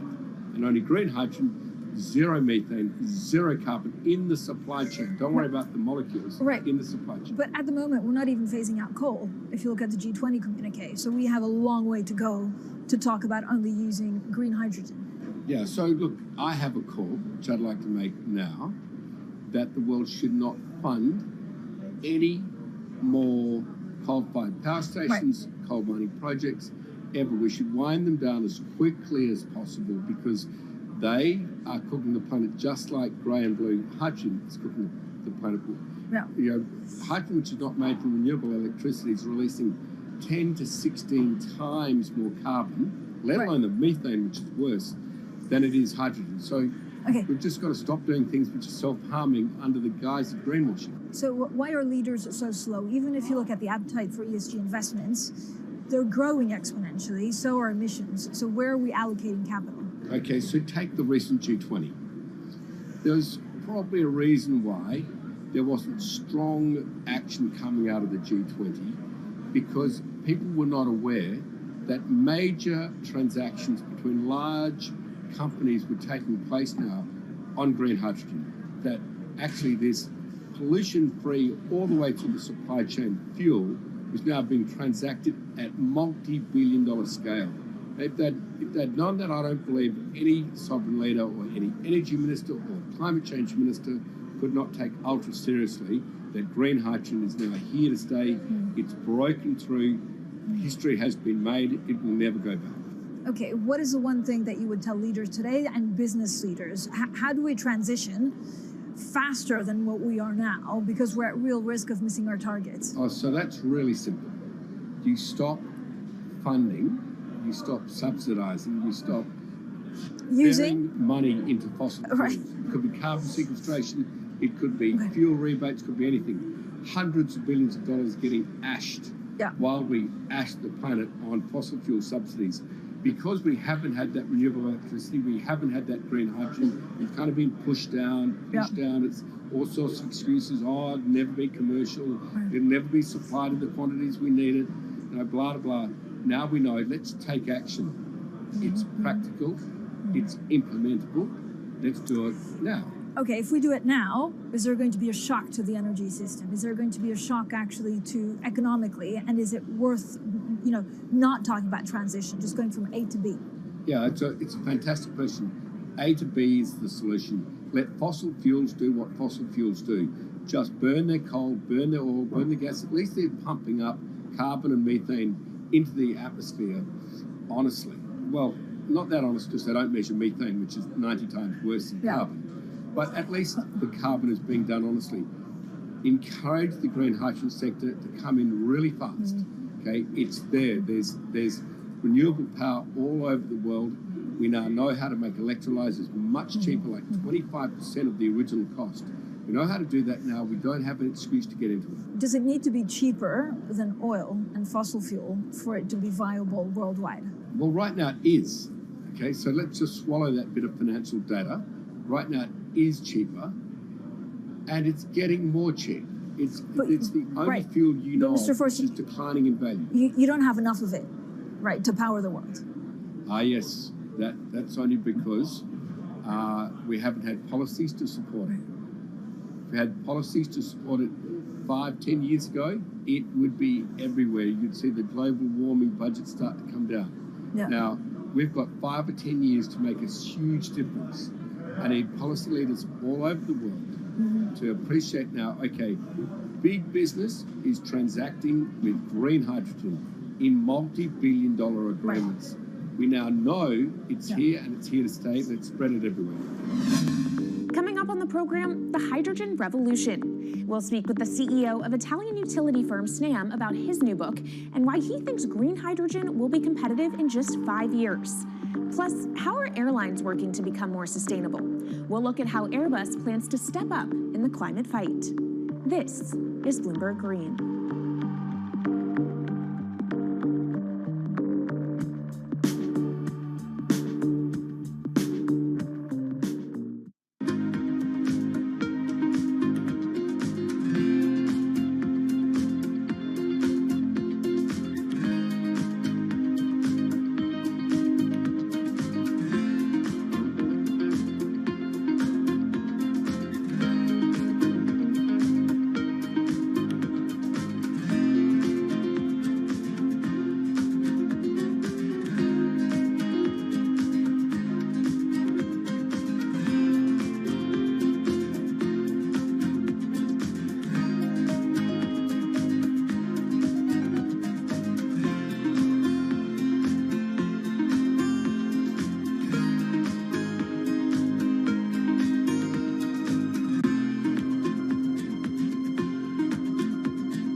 From Bloomberg's world headquarters in New York, I'm Kaylee Lines, and this is Bloomberg Green. What will the world look like in 2050? Will global temperatures have stabilized, electric vehicles be abundant, and solar and wind power homes around the world? According to Marco Alvera, the CEO of Italian energy company Snam, that vision of the future could be a reality. And he says that hydrogen will pave its way. As he tells it in his new book, The Hydrogen Revolution, Alvera's moment of reckoning came in November 2018 when he tasked the Snam Scenarios team with studying how Europe could reduce its CO2 emissions to zero by 2050. Looking through the results of the study, Alvera said he was struck by how much hydrogen was in Europe's energy mix by that year. Beyond the abundance of hydrogen, the SNAM model also predicted that it would be the cheapest form of decarbonized energy for many sectors, and that it could be cheaper than today's prices for oil, coal, and nuclear power. Our Maria Tadeo spoke with Alvera at COP26. It's happening all very fast. We see the cost of hydrogen coming down a lot. Hydrogen will play a big role in the energy mix. I don't know if it's going to be 15 or 25% of a fully decarbonized energy system, but it's going to be big. Costs are coming down, and people are waking up to the fact that it's the only way to decarbonize certain sectors, the so-called hard-to-abate sectors. And you say it's the only way and the costs are coming down. Where do you see prices moving? Because a lot of the reticence at times has to do with the pricing, that some argue, well, it's still not the cheapest option on the market. So when I was first working in hydrogen in 2004, it was costing $1,000 per megawatt hour. 2010, 600. Today, 100, and we see it going down to 50 in 5 years' time, and to going down to $25 per megawatt hour in the next 10 years or so, which is a quarter of where it is today. That's really because renewable energy, and we're talking green hydrogen here, renewable energy costs are falling, but the cost of making the electrolyzer, which is the kit that you use to convert solar or wind energy and water into hydrogen, the cost of this kit is falling a lot because it doesn't really exist on an industrial scale. So as we build up capacity, we industrialize it, we standardize it, and we squeeze costs out. That's really the cost trajectory. And for that, of course, you need demand, however, for governments and also institutions to kind of buy into this idea that it is the future and we want to invest and create the infrastructure. What are they telling you? When you speak to governments, when you speak to officials, are they keen on this? They're very keen. So the Department of Energy shares our view in the States of getting to below $1 a kilo, which is $25 a megawatt hour.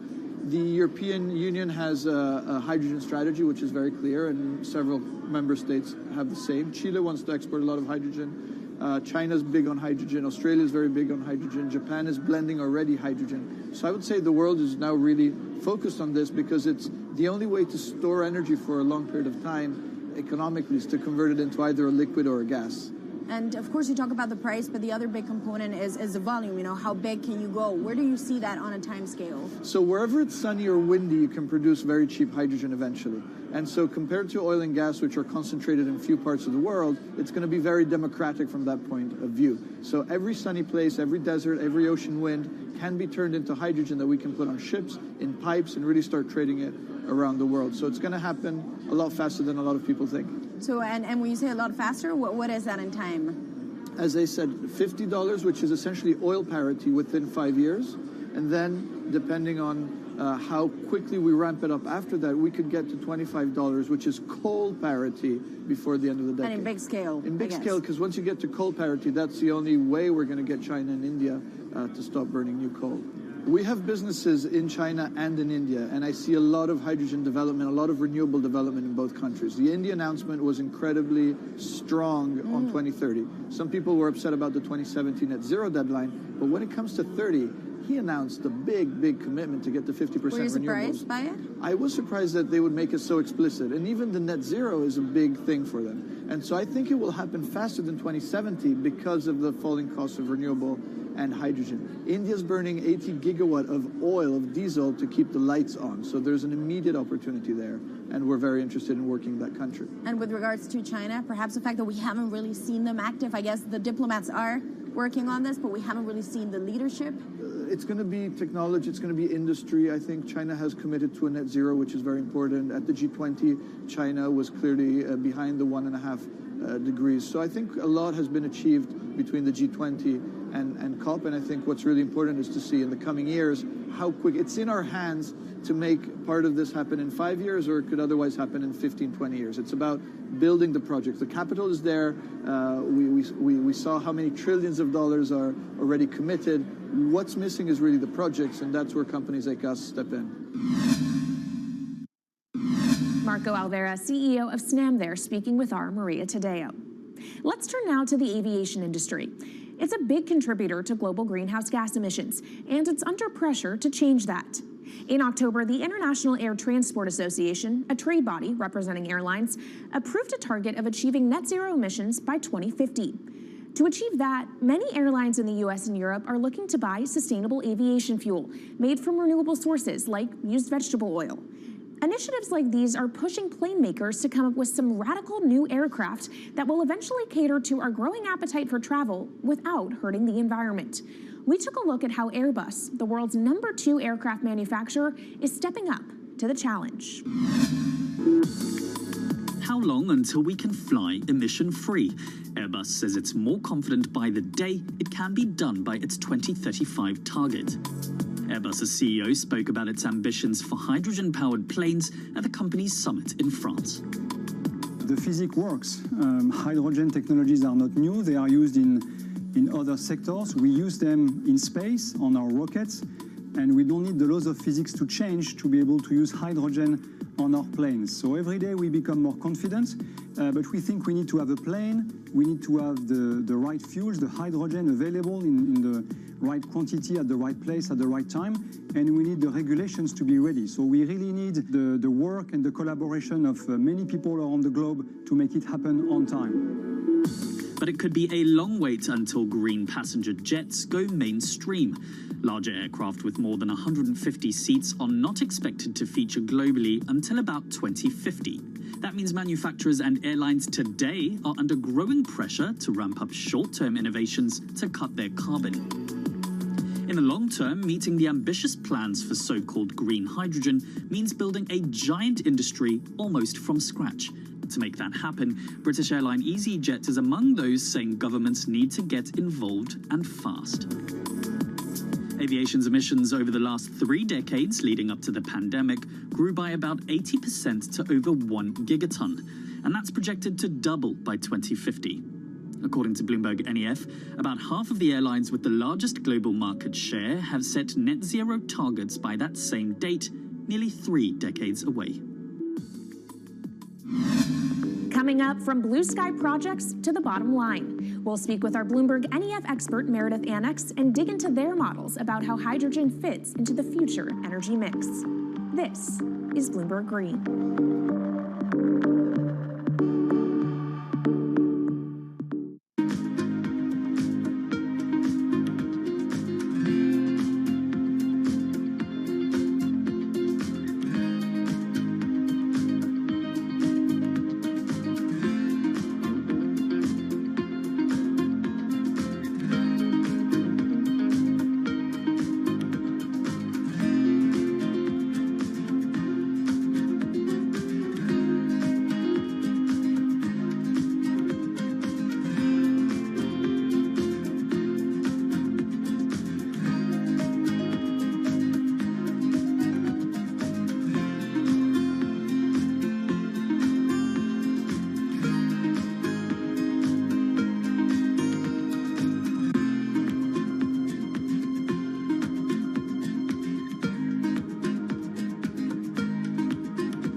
From Bloomberg's world headquarters in New York, I'm Kaylee Lyons, and this is Bloomberg Green.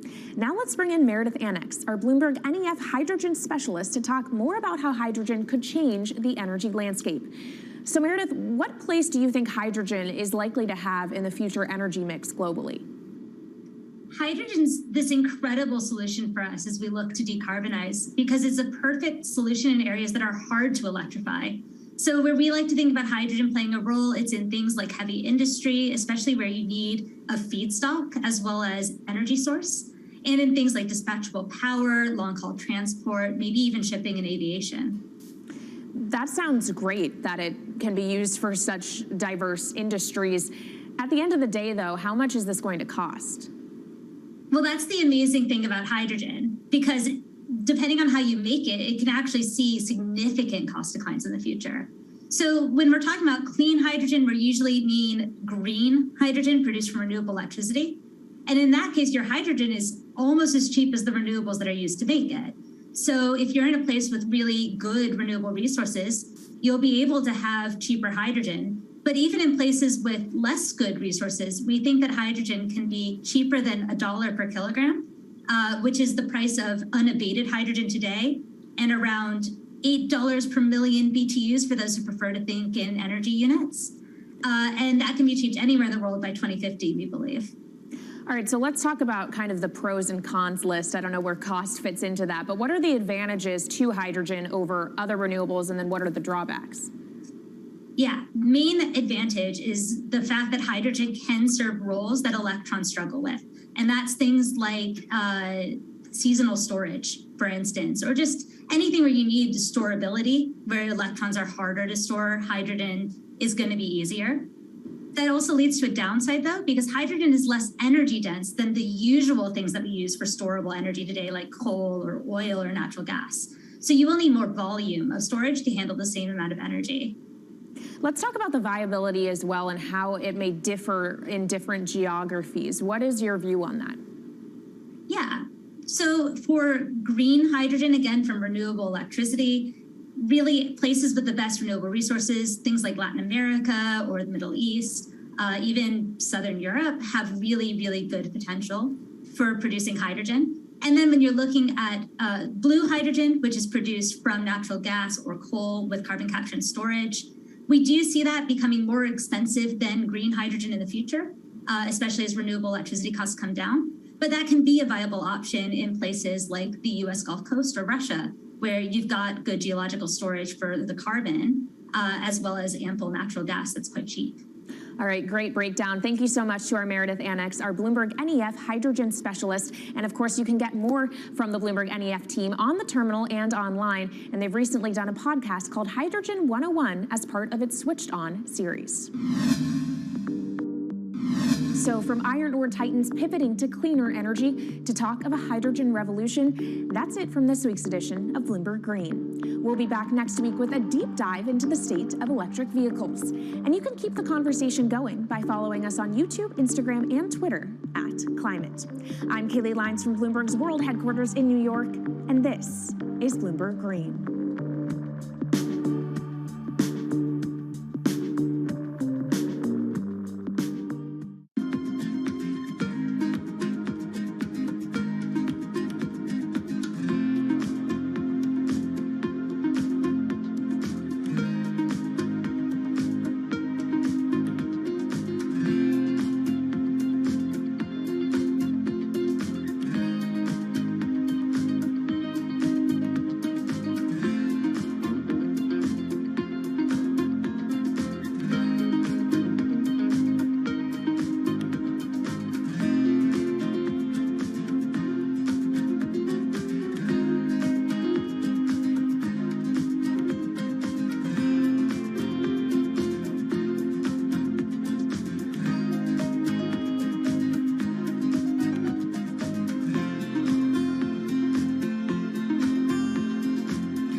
Headlines and breaking news 24 hours a day at Bloomberg.com, the Bloomberg Business app, and at Bloomberg Quick Take. This is a Bloomberg Business Flash.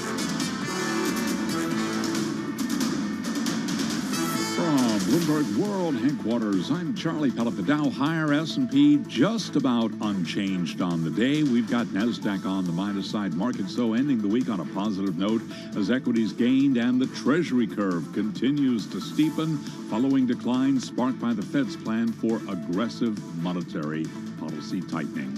S&P bringing its losses for the week to about 0.7%. Right now, the S&P up by 1 point. Little change there. We've got the Dow up 231, up 0.7. NASDAQ, though, on the minus side, lower now by 124 points. The NASDAQ 100 index down 1%. Russell 2000 now lower by about 0.1%.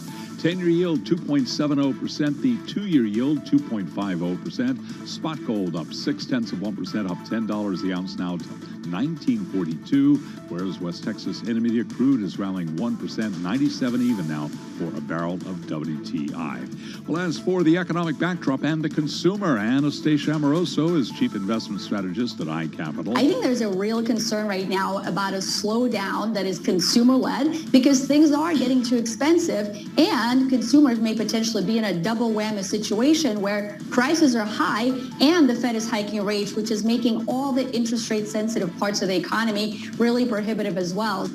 The FAA has issued its biggest fines yet for unruly behavior in 2 separate incidents in which passengers allegedly bit, hit, and head-butted crew members or other travelers on a pair of flights. The FAA proposed civil penalties of $81,950 and $77,000 for the 2 unidentified women passengers. Transportation Secretary Pete Buttigieg said on The View, quote, "If you're on an airplane, don't be a jerk." Airline stocks, for the most part, lower today. UAL, for example, down 0.3%. American down 1.1%. Delta down 0.4. Southwest down 1.7. That's a Bloomberg Business Flash. This is Bloomberg Business Week. Insight from the reporters and editors who bring you America's most trusted business magazine, plus global business, finance, and tech news as it happens. Bloomberg Business Week with Carol Masser and Bloomberg Quick Takes Tim Stenovic on Bloomberg Radio. All right, so we have it. Here's our theme of the day of the week. No fighting, no biting. That's what my grandpa used to say. How about that, Pete Buttigieg? If you're on an airplane, don't be a jerk. Right, come on, people. You could, if you're off an airplane, don't be a jerk either. How's that? You thought we were going to talk about the markets, so we just have some simple advice for you on this Friday. All right, yes, folks, it is Friday, April 8th, 2022. Carol Masser along with Tim Stenovic. And stocks, I wanted to say ending on a high note, but I'm not quite sure here. S&P 500 is still, well, now it's flat. It's just up 0.02%. We're going to get into it with Creedy and Abigail in just a second. We're also all in on Elon Musk and his various endeavors, including... Doing nothing this week. Yeah, exactly. Busy week for that guy. New era for NASA as SpaceX launches its first private astronaut mission to the ISS. We got Ed Ludlow on the ground in Florida. You and I both heard him earlier on TV and on radio this morning. I said, as soon as I heard his interview, I was like, we got to get him on. All right, so we're going to talk with him. We're also going to talk about the Cyber Rodeo. That was last night in Austin. Also another Tesla and Elon Musk event. And then we're going to head to Miami for the latest from the Bitcoin 2022 conference. Nothing happening over there. Yeah, that's absolutely right. It's a huge event, and we're going to have someone on the ground there. Mike McGlone will be joining us. We're also wrapping up another full week, to say the least, and the perfect way to do that, we're talking with a 4th-generation Argentine vintner who is also a physician and author, all about wine. Yeah, looking forward to that. Perfect way to wrap up our Friday. Let's get to it and the Market Drivers Report.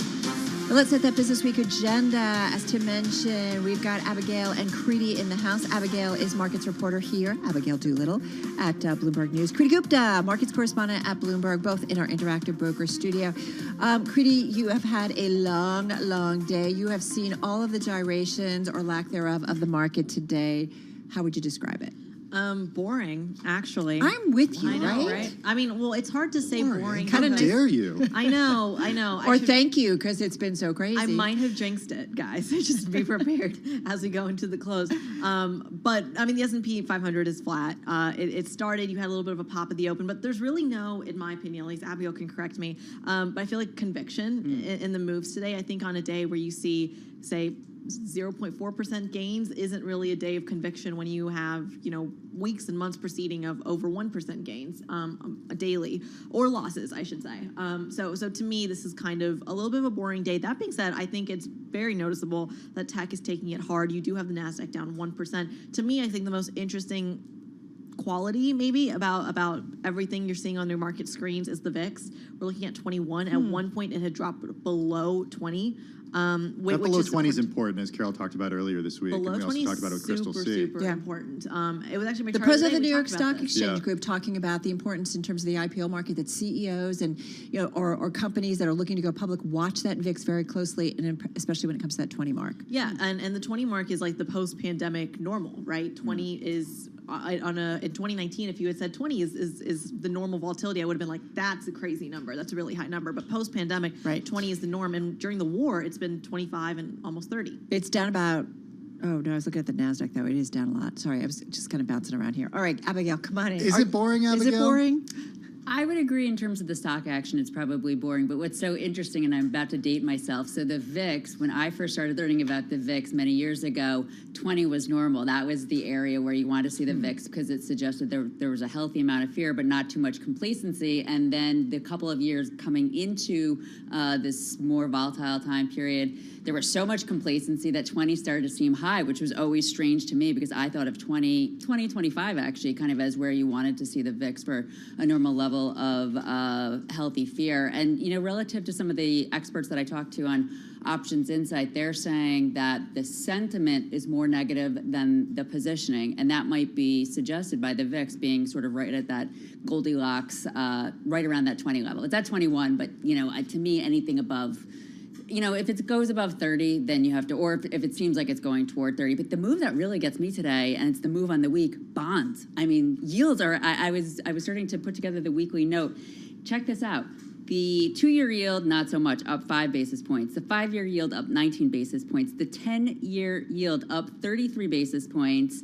And the 2-10 spread up 28 basis points, now at 20 bips. I mean, it's unbelievable. Last week, the 2-10 spread was inverted by about 5 basis points. This is why it's incredible, important, right? The longer it's end, wild. right, to see the longer end of the yield curve, right, in terms of what's happening. Yeah, well, it suggests that folks really, at least to my mind, it suggests that folks are taking the Fed seriously, thinking that they're going to step away from the balance sheet, because for such a long time, you had them sitting on that long end, and people thought that they were going to be there. But now with Lael Brainerd coming out and really suggesting that they're going to, they might get aggressive with it, it seems like investors are taking them seriously, whereas the work on the short end had already been done. So here we are. Does it help in terms of the recession call here? I don't know that it makes so much of a difference, and that's frankly out of my forte. But what I would say is, in 2019, in September of 2019, the yield curve inverted for a nanosecond. And it wasn't that there was a real recession, so to speak, but there was a very severe, the worst depression, really, since the Great Depression, but it was also the pandemic. Yeah, I don't think the yield curve saw that coming. Yeah, I don't know. It's hard to Creedy's say. already packed up things and left because she was so bored. I'm not bored. I just think Abby's got it handled, honestly. But it has been a bond market story week again, right? It totally has. It totally has. And I think something else to keep in mind is also the real yield, right? Because you've seen it get closer and closer to Good positive point. territory, and people keep asking, is that mean, the minute it hits positive, that means stocks are going to see all this money come out of it and it's going to go straight to bonds? And you kind of have to temper that view with the idea that you are still pricing in an extremely hawkish Fed. It's kind of like the markets and the Fed are playing who can be more hawkish. And in that environment, do you really want to hop into bonds? So that's kind of really where arguably one case is that the real yield perhaps doesn't even matter in that kind of environment. The other argument is, well, the real yield has been so negative for so long that it actually does matter when it turns positive. So that's going to be something to watch. And we do need to think about it when it comes to bonds versus the stock market, Well, right? it's so interesting that you're saying that, because from I would agree with you completely, Creedy, in terms of thinking about the Fed and their hawkish view and how hawkish people are. But on the other hand, when you just think about it from the simplicity of a portfolio, bonds after this massive sell-off could be pretty attractive. Yeah. We were talking about this 2 weeks ago. The question of the day was, bonds have sold off, where do you go? And my answer was bonds, because they've sold off so much. Maybe it's time to start buying them. That also has something to do with the long-term technicals, because the great bond bull market trend line that we've talked about is very much in place. And actually, Carly Garner, who is such an expert, she says she thinks there's going to be a reversal. All right, we got to run. Creedy, Abigail, thank you so much. Let's get to Nancy Lyons in D.C. Thanks, Carol. Welling up with tears at a celebration at the White House, Judge Ketanji Brown Jackson says her confirmation as the first black woman to the Supreme Court shows the progress of America. I am the dream and the hope of the slave. Jackson's emotional remarks come a day after the Senate approved her nomination. She will take her place on the court this summer when Justice Stephen Breyer retires. Global food prices are surging as the war in Ukraine chokes off crop supplies. The war has created havoc with supply chains in the Black Sea breadbasket region, upending global trade flows and causing panic about shortages of cooking oil and wheat. Farmers in Ukraine are cutting back on planting, and they're struggling to export what's already harvested. This as high energy and fertilizer prices are raising food production costs even more. Food prices were already surging before the war, but now they've jumped another 13% in the past month, a record increase. In Washington, I'm Amy Morris, Bloomberg Radio. Stars from film, TV, sports, and music, including Bruce Springsteen, Hugh Jackman, John Bon Jovi, the Jonas Brothers, and Billie Eilish, are lending their support to Ukraine by using their social media channels to seek funds to help in the war efforts. At the Masters, Danny Willett is in the lead at 4 under. Tiger Woods is even and tied for 17th. Stay tuned to Bloomberg for hourly golf updates and a special wrap-up of the day's action tonight at 11 p.m. Eastern here on Bloomberg Radio. In baseball, the Red Sox lead the Yankees 3-2. Global news 24 hours a day on air and on Bloomberg Quick Take, powered by more than 2,700 journalists and analysts in more than 120 countries. All right, you know when the FAA is tracking unruly passengers on a regular basis, you know that we have problems. Have you been on a plane where people have been unruly? That's a good question. I've been around where people have had too much to drink and they're a little annoying. It's tricky if you're very uncomfortable. If you're Just sitting, leave it there. Right, if you're sitting next to them, Yeah. it's uncomfortable, and then it's really hard for the flight attendants to have to deal with it. Let's talk a little bit about that, because the FAA, Carol, has issued its biggest fines yet for unruly behavior. This is in 2 separate instances in which passengers allegedly This is real money. hit and headbutted crew members or other travelers on a pair of flights. Who's raising these people? I don't know. I'm sorry if that sounds judgmental, but come on, people. No headbutting, no hitting, and no biting on We airplanes. kind of teach our toddlers that? Yeah. Okay, let's talk about it. How much Okay, money are we numbers talking? here. $81,950, that's the FAA proposed civil penalties, and then $77,272 for the 2 unidentified female passengers. The women can contest the fines. What's up with that? Well, Pete Buttigieg says, quote, if you are on an airplane, don't be a jerk and don't endanger the flight crews and fellow passengers. He is Secretary Buttigieg, Transportation Secretary here in the United States. He appeared on The View earlier today. Okay, so let's break it down. In one case on July 7th, a woman on an American Airlines flight to Charlotte from Dallas-Fort Worth was restrained after trying to open the cabin door. She spit at, headbutted, bit, and tried to kick the crew and other passengers, according to the FAA. And then on July 16th, Tim? Yeah, Delta Airlines flight from Las Vegas to Atlanta, a woman had to be physically restrained after trying to exit the plane in flight and biting another passenger multiple times. These women can contest the fines? Why is that? I don't know. I'm sure there's video of this too, given that everybody has a smartphone, and they have them aimed at incidents like this. You know, and this goes above and beyond masks. I mean, there were problems even, pre-pandemic in terms of unruly passengers. I'm not quite sure. You're not. But it got worse. It did definitely get worse. Yeah. And people get pretty indignant about not wanting to wear a mask or not put it on their kids. Just don't be a jerk. Yeah, easy words to live by. You can kind of hear the president saying, come on, man. Like, just be nice. This is Bloomberg.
updates, headlines, and breaking news 24 hours a day at Bloomberg.com, the Bloomberg Business app, and at Bloomberg Quick Take. This is a Bloomberg Business Flash.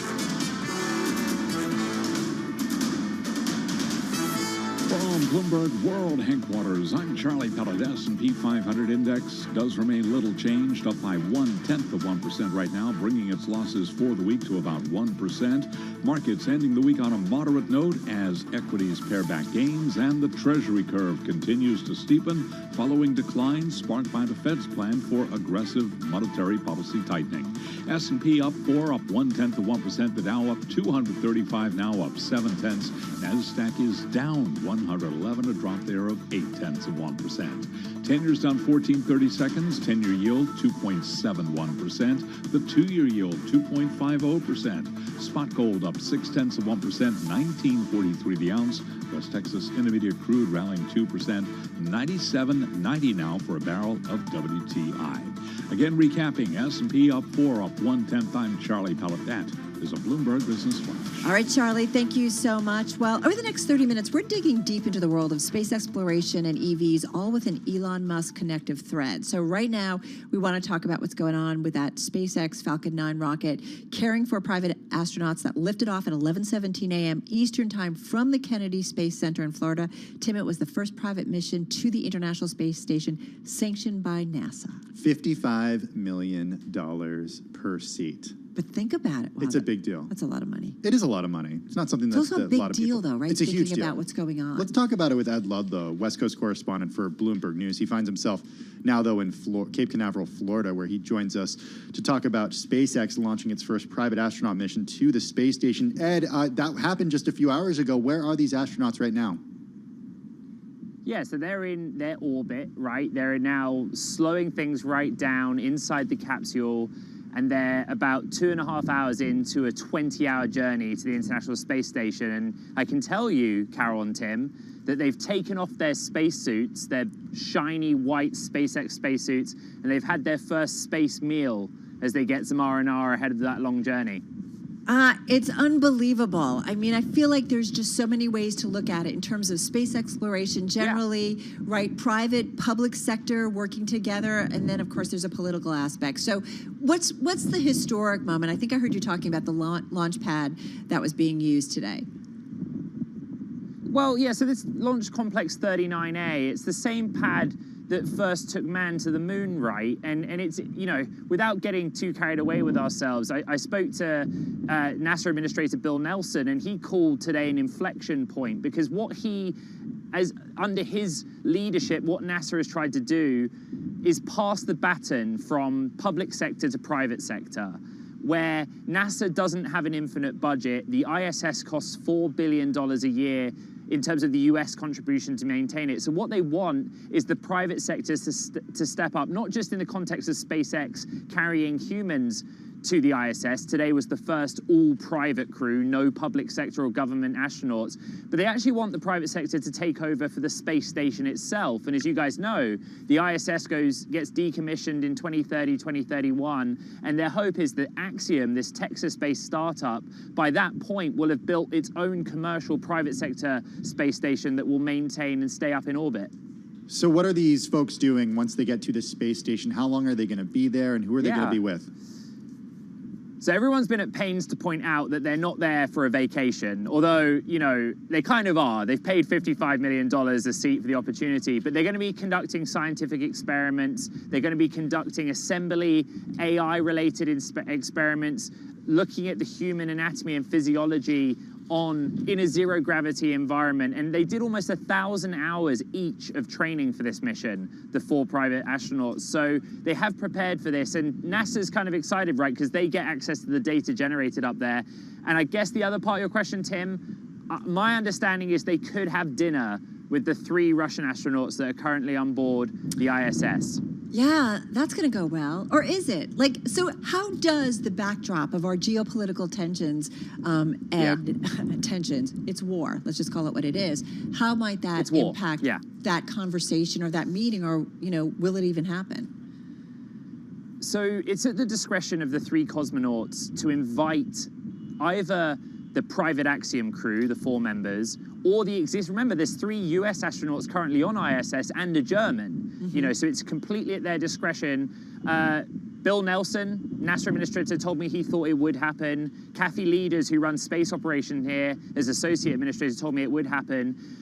The fighting talk is really coming from the Russian side. Dmitry Rogozin, who's the head of Roscosmos, their space agency, said that the economic and trade sanctions in place on Russia, if they're not removed, then Russia could pull out of the ISS agreement, which is quite a threat. That's a really big deal, Ed, because Russia is responsible for a large portion of the ISS yearly budget, just after the United States contribution. And then there's also the element, for years, the U.S. relied on Soyuz rockets to actually get astronauts from the United States. They would go to parts of Russia, perhaps, or parts just outside of Russia, to actually get to the International Space Station. Explain what's going on here. Yeah, it's multifaceted, but yes, historically, NASA has in part relied on Russia and the Soyuz system to get astronauts from Earth to the International Space Station. I'm talking about US citizens hitching a ride with Russia, essentially. And, of course, they've relied on them to bring them back. SpaceX has changed that somewhat, of course, because SpaceX is sending and bringing back astronauts at quite a regular cadence from here in Florida. The other side of it is you have names like Northrop Grumman, you have names like United Launch Alliance that use Russian-built engines for their own launch systems. Now, with the sanctions situation, they don't have access to those. And SpaceX isn't going to start selling their engines to those US players. Blue Origin, the Jeff Bezos startup, is trying to, but this whole conflict or war in Ukraine has completely changed the dynamic of space. It has cut Russia off from its customers, and it's cut NASA off. But I would say that Bill Nelson did leave the door open to US astronauts traveling on Soyuz, whether it's this year, next year, because as he puts it, there are level terms, there are professional terms when it comes to space, and we have peace in space, irrespective of what's happening on Earth. That's actually comforting words and interesting considering our backdrop. Yeah. Ed Ludlow, your reporting is just fantastic, and so glad that we had some time with you. Ed Ludlow, he's our West Coast correspondent at Bloomberg News from Cape Canaveral, Florida. And I just want to point out that, as we said, we're going to do a little bit more on Tesla and Elon Musk, because coming up next, we're going to get into what happened at last night's Tesla Cyber Rodeo in Austin, Texas. Yeehaw. Yeehaw. It's been a big week. It has been a big week for Elon Musk. For Elon Musk, from Twitter to Texas to Florida for SpaceX. We got it all covered here on Bloomberg Radio. You talk about innovation, disruption, like him or not, he definitely moves the needle on a lot of things. I saw some statistic about EVs, the ramp up, and the number that's out there. It's just showing that it's gaining traction overall. All right, you're listening to Bloomberg Business Week on Bloomberg Radio.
Broadcasting live from the Bloomberg Interactive Broker Studio in New York. Bloomberg 1130 to Washington, D.C. Bloomberg 99.1 to Boston. Bloomberg 106.1 to San Francisco. Bloomberg 960 to the country. Sirius XM Channel 119. And around the globe, the Bloomberg Business app and BloombergRadio.com.